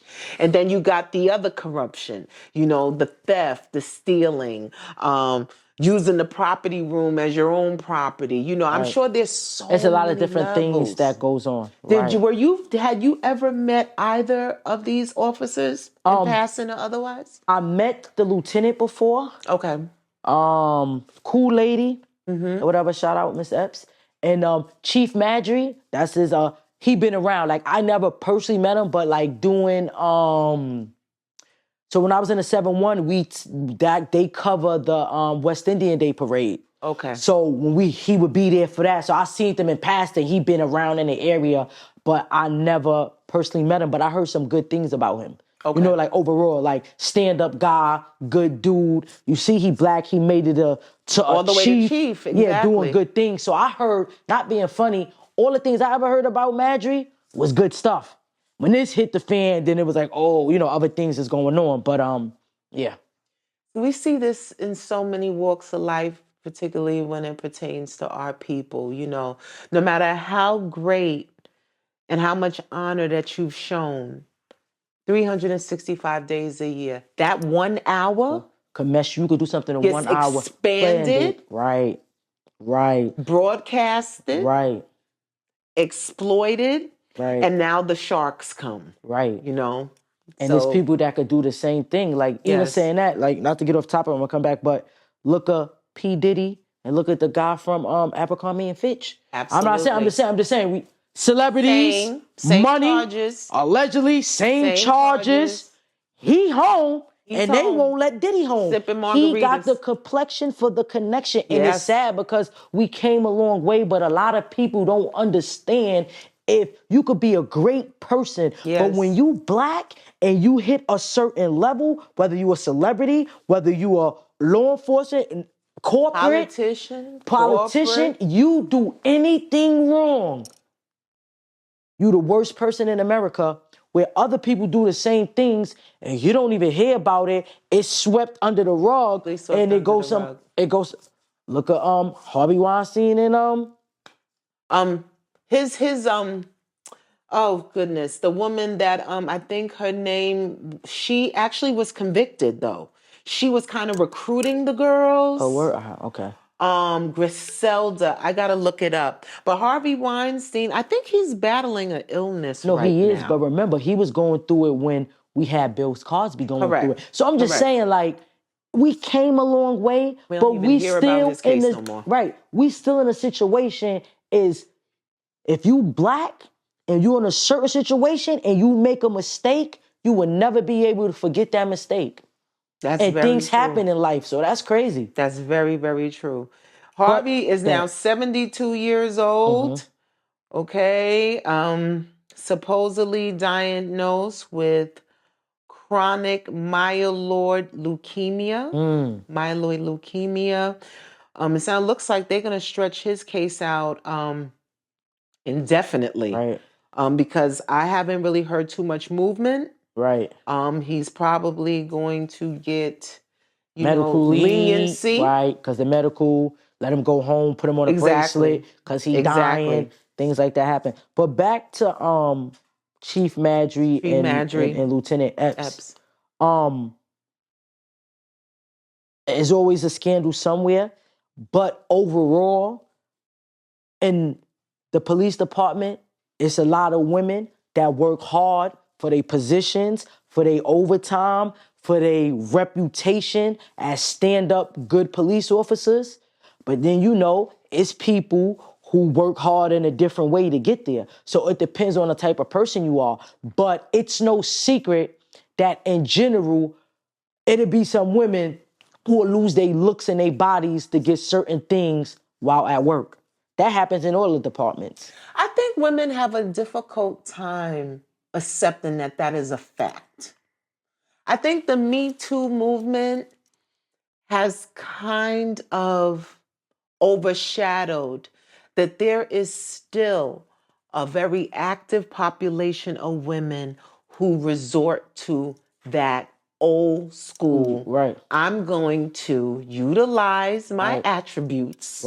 To get what I want. And I determine to which level I'm going to use it. How far I'm willing to go. And I think because of the Me Too movement, and so many women, have been exploited when they're in vulnerable positions and there's someone in power and, they're subjected to, inappropriate language, inappropriate touching, abuse of power. I think we're kind of acting like there aren't women that actually are pretty good at that. But so it go on both sides. Right. Everybody is not the quivering victim in the corner. Thank you. That's I believe that. Right. And I think only women can say that. I think men are scared to say that because you know you'll get cancer. Yeah, right. They gonna kiss you real quick. Yeah, you'll never work in this town again. But it is a reality. Right. It is a reality. But let me tell you, it's such a reality because you know I'm a personal trainer. Even in the gym, these chicks came to the gym and was like they was working. So they came, they working out, they wearing certain stuff. No, they came. They're scoping the territory to see what man they could get or who could buy them. Yes. So I'm just saying, it's everywhere. It's everywhere. So you know, in a department like this, I got a banging body. I'm cute. He on me. Let me play on that. Because sometimes it can be innocent, but women ain't innocent. I'm going to play on that. Next you know, you driving them. Next you know, you got all the good pose. And you using what you got to do. And it's not uncommon. Yes, there are women who are on the other end that don't do none of that at all. Please, audience, don't misconstrue what we are saying. We know there are women shout out to the hardworking women that do what they got to do to get there. Absolutely, because it's not easy. We still get 50 cents of every dollar. Right? No, that's true. That's a fact. Right. We still get 50 cents of every dollar, but here's the catch. We're heading more households than we were 30 years ago with that 50 cent. Right. And with this too, a lot of women that work hard to get where they at and really get it through their blood, sweat, and tears, it'd be a lot of hate. You know what I mean? It's a lot of hate. But that story is crazy. I don't know what to say. All that money in overtime? $200, that's somebody's salary. Yes. That could be a few salaries, a salary. Actually. I mean, if you depending where you work, that's a salary, or that could be 5, 6, 7, 8 people's salary. No, depending because on what's the where you start at. for NYPD now? 42? I'm not, well, when I first started back in 2011, it was 40, 41. Okay. So it might be up. Is it up? Say with inflation, it might be 43, 44 now. You could probably look it up. But I think after 5 years, I know it'll go up. You go up, yes. That's top pay. And then, you get other incentive. Correct. If you do midnights, you get more money. You do things like that. What about corrections too? Corrections what they start to pay? I think they like 30-something, maybe 42. But because of all the overtime, you actually wind up making a whole lot more. Money, right? So you don't get a chance to really spend it because you're working so hard. But they do, and the benefits are fantastic too. Right? The dental, the healthcare. A lot of what I learned too, a lot of people go to the city jobs for the benefits. Absolutely. The money is after, because before the overtime and all that, I remember back in the days, NYPD was starting with $25,000. Yeah. And this is when they were shooting cops before they started if you shoot a cop, you get 25 years and better. I stand corrected, my dear. Starting 50? Salary is 58 now. Oh, God is good. Oh, they went up. All right. They went up. 58. So it's 58 this year. And that's upon completion of your first year. And after 5 years, it goes up to 121. Now, with this is a very attractive number. Okay, because I clearly remember it being when I was in the 40s. It was 40. It was at that time when I went in. That PD was on a freeze, and my class at that time was the biggest class, and we had 2,000 recruits, and starting pay was 41,000, and then the top pay was 90. So they came a long way.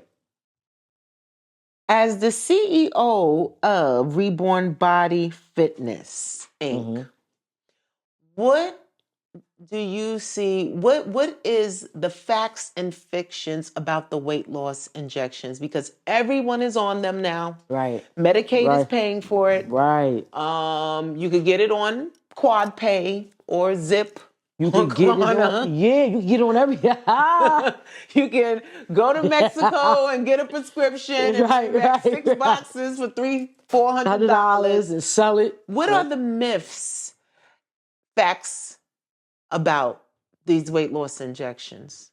So I would say one of the myths is that it's for everybody. Okay. And technically, it really wasn't for everybody. It was for people, obesity, borderline diabetic, and need that extra help. Because believe it or not, weight, you could be healthy, but you put a lot of weight on, it could give you a lot of complications. So it was more for that. But then it became popular with the people who I would say want to take the easy way out. Some people want the easy way out, or some people need it as a boost. It all depends. Some people might feel, you know what, let me take the weight loss shot, because now if I see the weight coming off, it'll motivate me going to the gym, because allegedly with them shots, you see a rapid, quick, whereas if I'm training you, you're not going to see your first result to after 3 to 6 weeks, depending on how we training and what we doing. So everybody want the instant gratification. Right. And then it's just easy to do. Why I have to go to the gym, halfway kill myself, jump around and be sore, and I could just take the shot, shoot myself.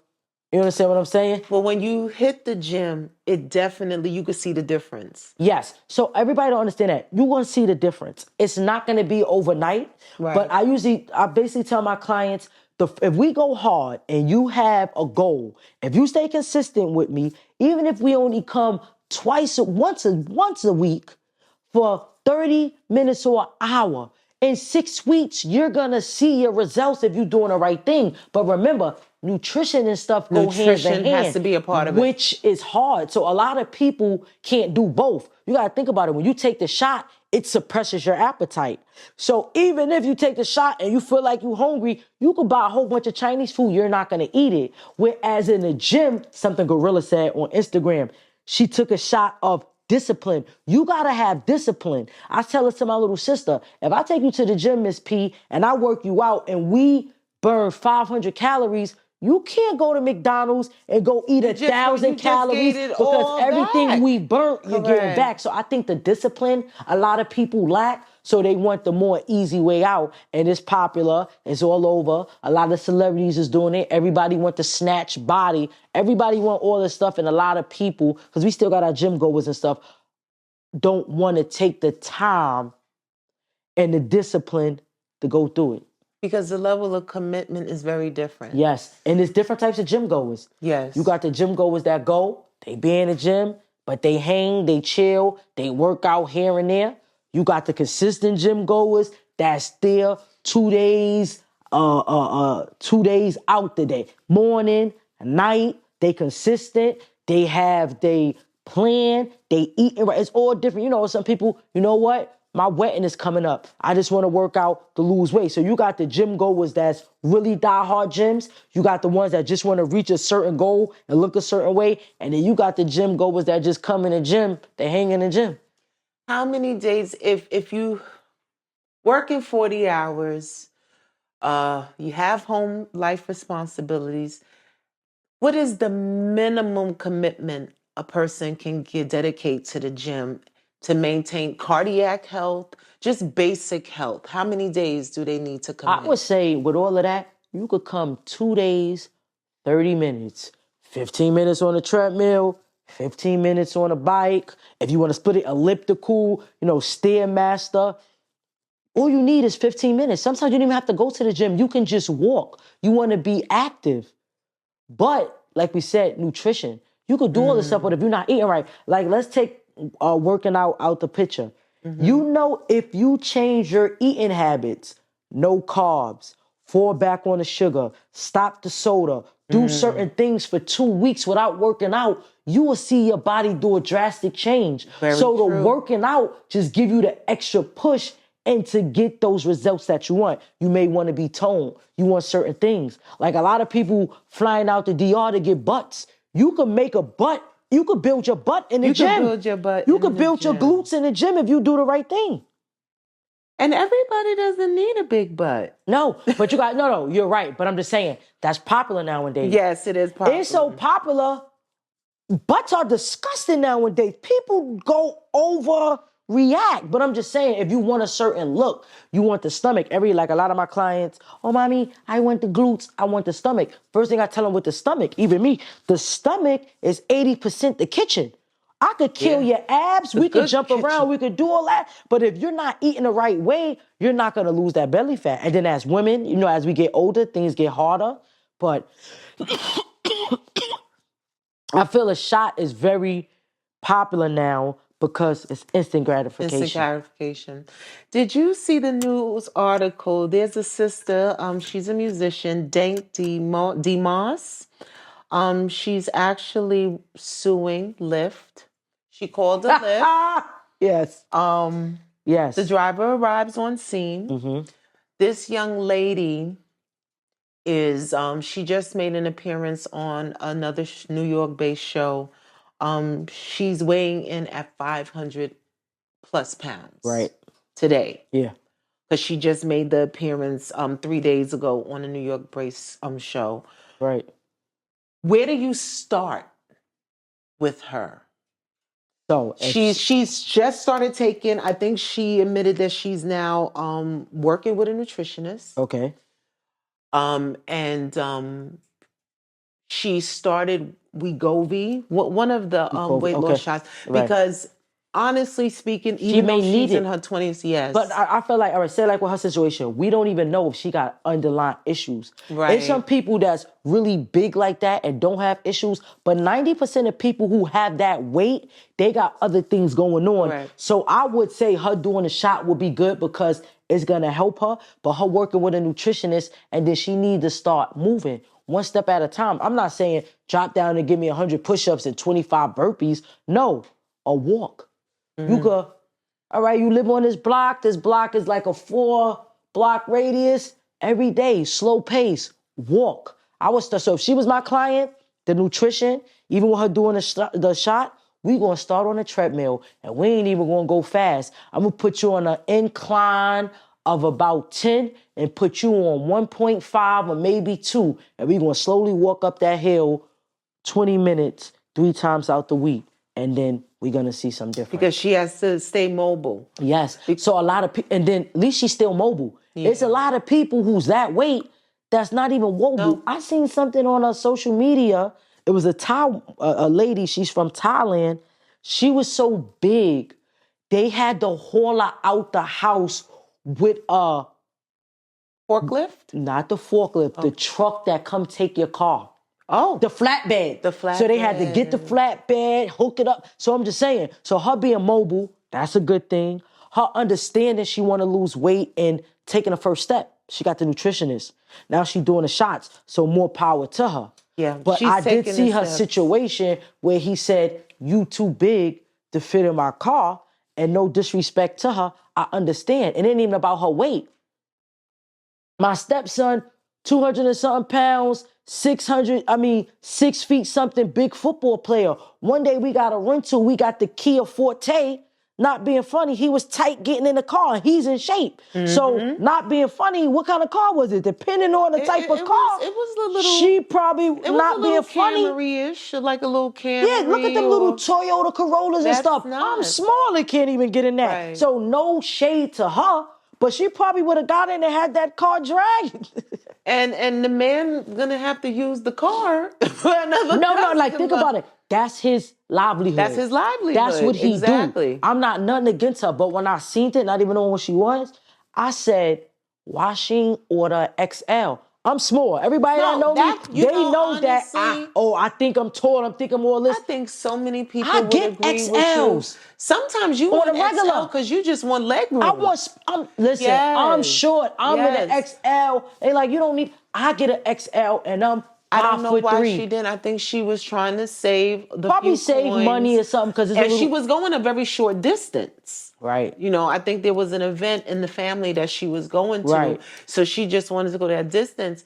But when I'm watching that, and I wanted to ask you, and I'm glad you was able to answer, she's a candidate that I could see taking the shot. Right. You don't have to be that big too. Also, if you diabetic, things like that. Diabetic, thyroid disease. Something, thyroid disease. There's a lot of different things that come with. Yeah. So I respect that. But then you just got some people who, they just want to be snatched quick instead of taking a time out. Everybody got an excuse of why they can't come to the gym or why they can't work out. You can work out in your house. You could walk. We got very lazy and complacent. We got cars. I'm just saying, we drive everywhere. Sometimes, not being funny, I'm not even going to drive the shop right. I'm going to walk there. So I'm saying it's a lot of that. That makes a difference. Because you don't even have to, like I said, you don't have to be a gym freak. You don't have to lift weights. You could do little things. Yes. I have an older client that's 60-something, and she move and groove better than a lot of my young clients. Absolutely. And I got her lifting up weights. What we doing today, Coach Naj? Oh, you picking up that 50 pounds. Seriously? And she's getting it done. And she's doing it. Right. Nice. But I don't think, do you think she can actually sue him? What's she gonna say? Discriminate? Like, I'm just saying, what is she saying? That she was a victim of discrimination and that he should have taken her because she goes on different airlines. They accommodate her. I think we have become just overly politically correct.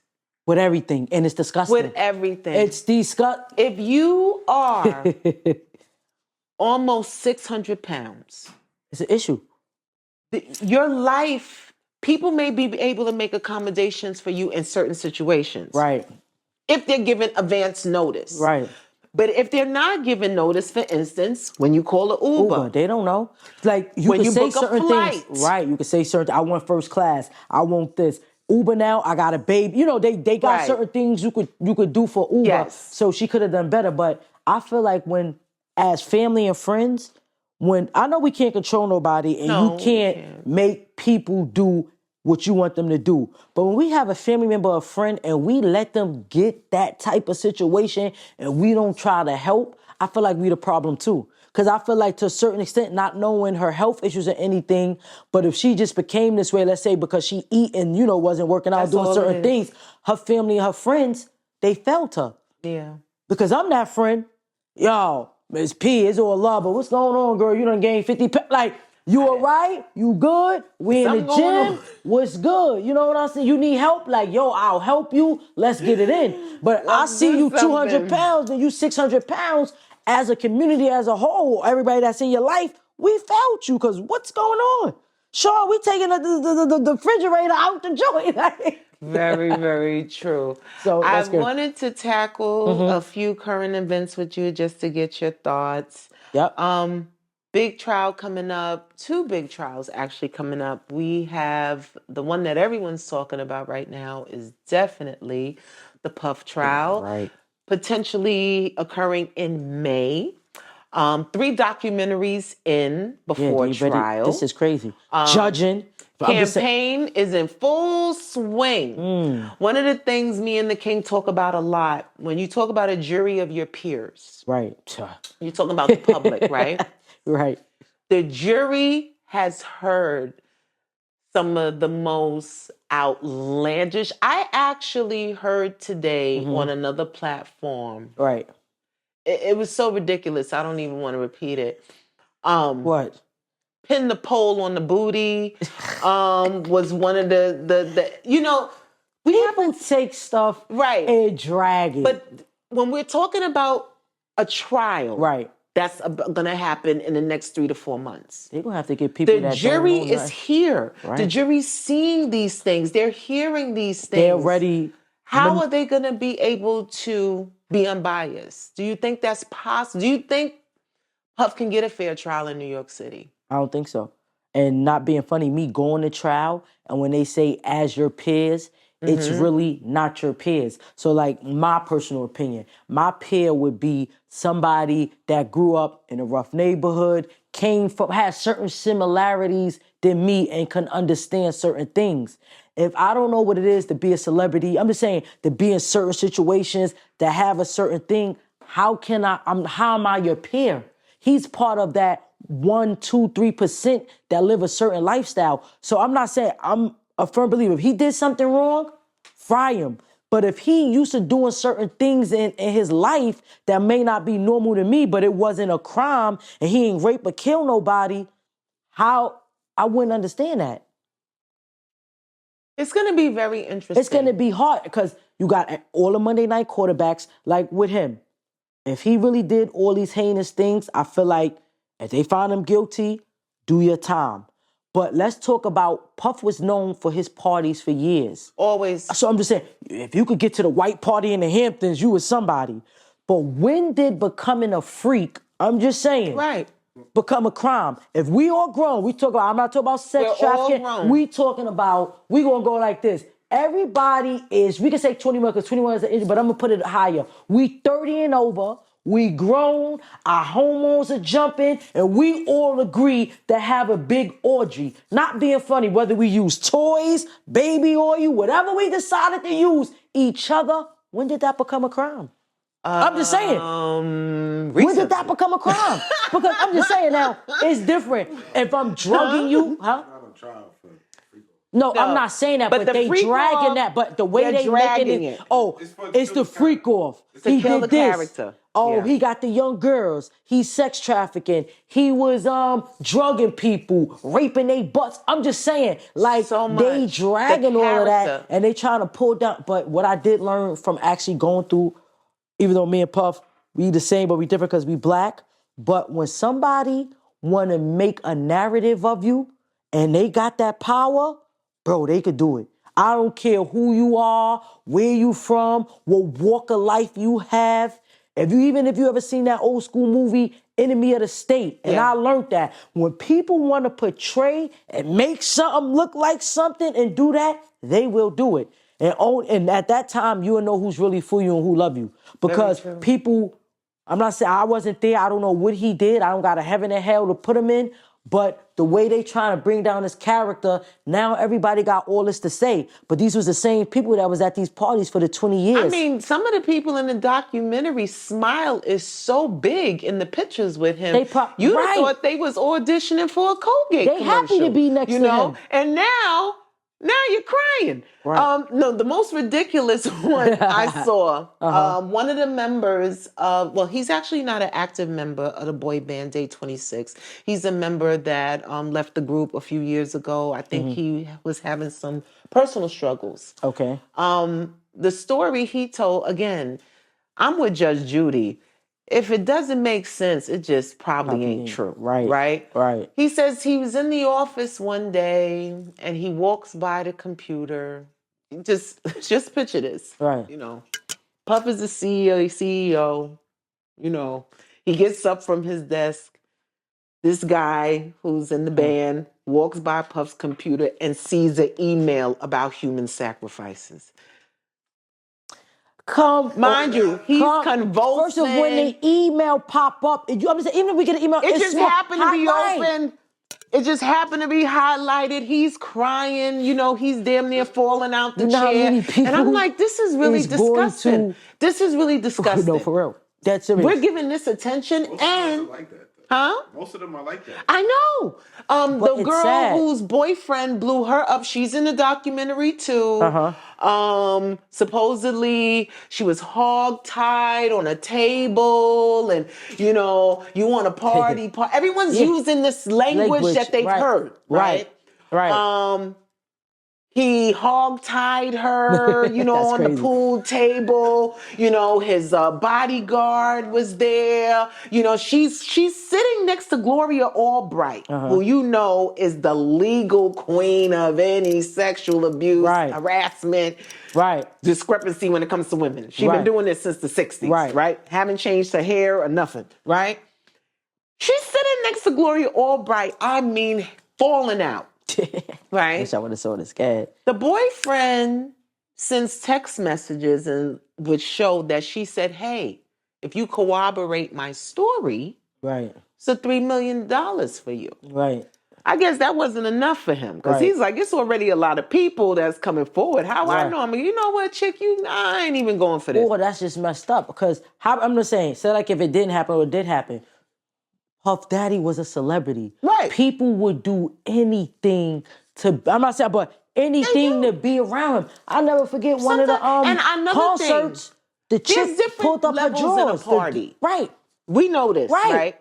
If you at a house party, if you at a club, if you at a school, there are different levels to a party. Right. There's the part of the party where people is just dancing and chilling, might got a little hookah. Right. There's another part of the party where they may be sneaking the blunts. If it's a place you can't smoke, they smoking their blunts. There might be another sector of the party where there's a little nose candy going on. You know what I mean?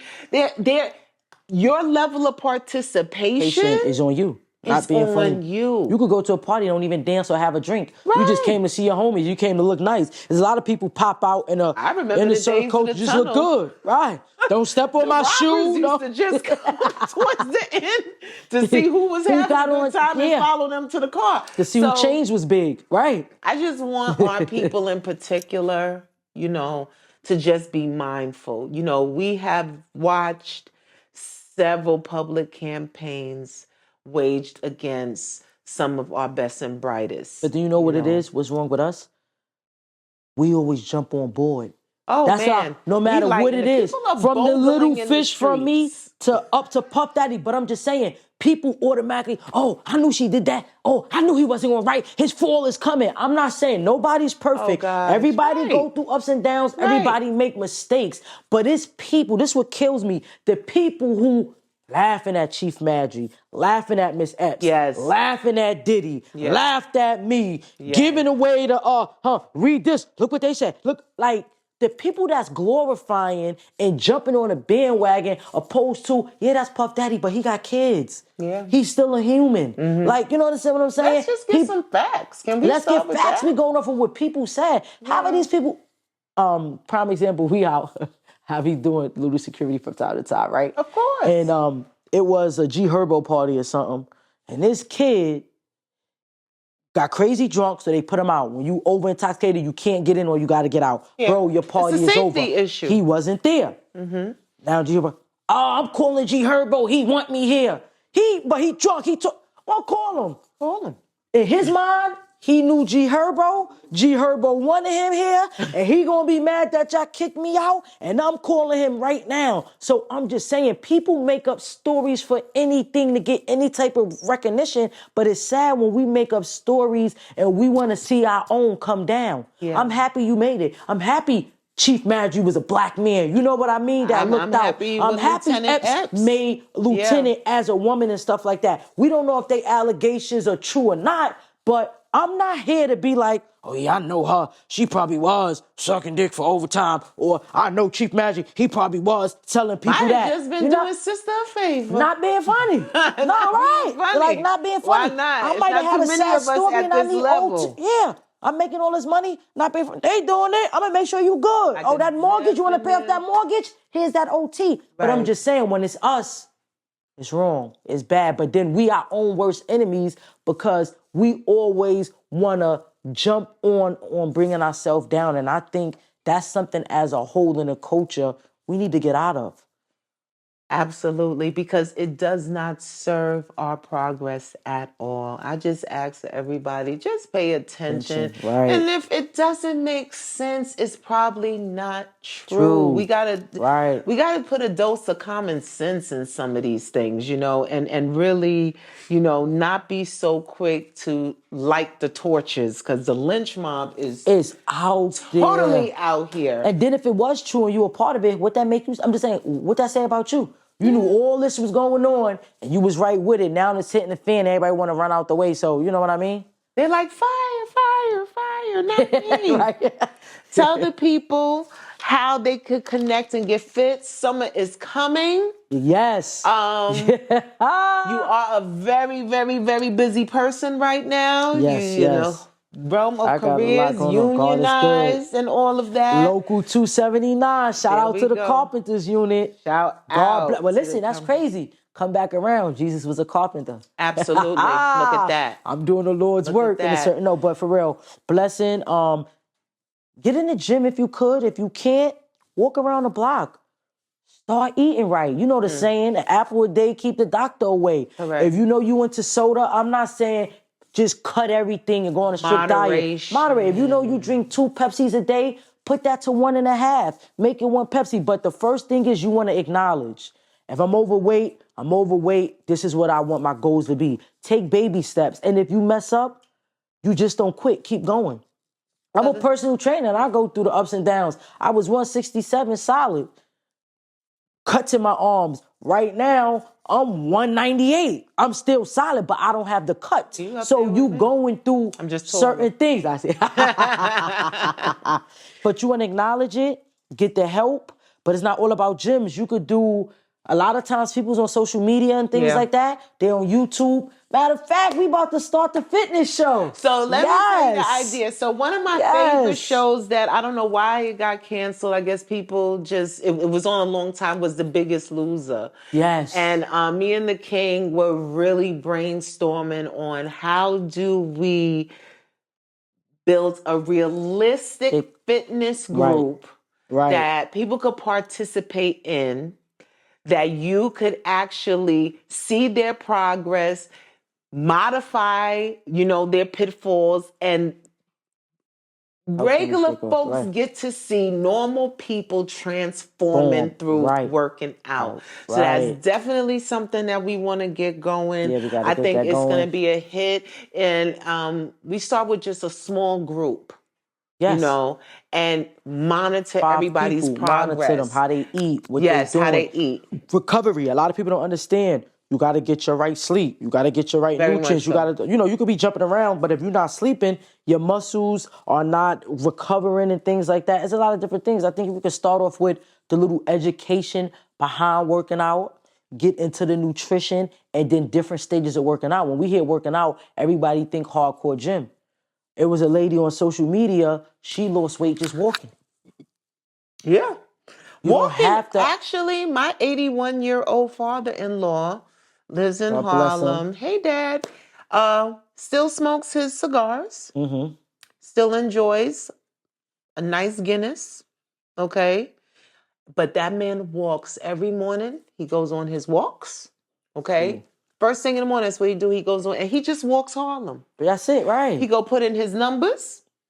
Might stop and have a dominoes game if it's a nice day. Right. And he goes back upstairs. He is so fit. He's walking, right? You don't have to. And it's walking. Right. He's not running. Right. He's probably only worked out in the gym in his whole life maybe once. Right. You could do calisthenics, not for nothing. Calisthenics, yeah. Push-ups, pull-ups, dips, your own body weight. Because even what I do with my clients, everybody, unless you're already up there, but, we want to get on machines. Not training with Coach Naj. We ain't getting on no machines. We doing body weights and free weights where you could control your body, where you could plank for a minute, where you could hold a 10-pound dumper, because then everybody is ego in the gym. So sometimes it could be a little hard going to the gym because you see the guys or even the girls, big weights, doing all that. That doesn't mean anything. Somebody could lift a 60-pound dumbbell and they form not right. Right. And then when Now it's time to have the proper form and lift a 20-pound, they can't do it. Right. So it's a lot of different things, but just start somewhere. And I would say nutrition is the key because you could see a difference if you change your nutrition. Absolutely. And then you add the working out in. Well, I think that's a challenge. I think that is something we should work on. Don't forget to like, comment, and subscribe. We are calling, let's set a goal of 5. 5 women in the New York area that are serious.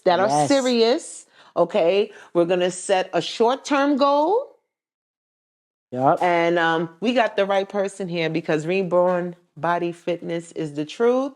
She knows what she's talking about. And you're going to have a support group to kind of keep you on track. So when you guzzle in that second Pepsi, we going to get an alert. Right. Right. You're going to get an alert. Even when I work in the gym, so like when my clients come in, because I give them homework to come do their own stuff, I call one of my clients, she was on a treadmill. I'm with another client, but I called her.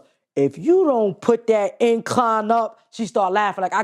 We're gonna hold you accountable. Yes. No, we're not gonna kill you, but if you sign up for this, we're gonna make sure you do what you have to do and we push you to get to that end goal. Absolutely. And there's nothing wrong with a little push. Right. Naj, your light is bright. Thank you. I am so proud of you. I'm so happy to see the journey that you are on. Thank you. Thank you. Let nothing stop you. Your enemies are underneath your feet. Right. That's what God said. They're under my feet, baby. And you will be back very soon. And that is a wrap. Thank you, my dear. Thank you.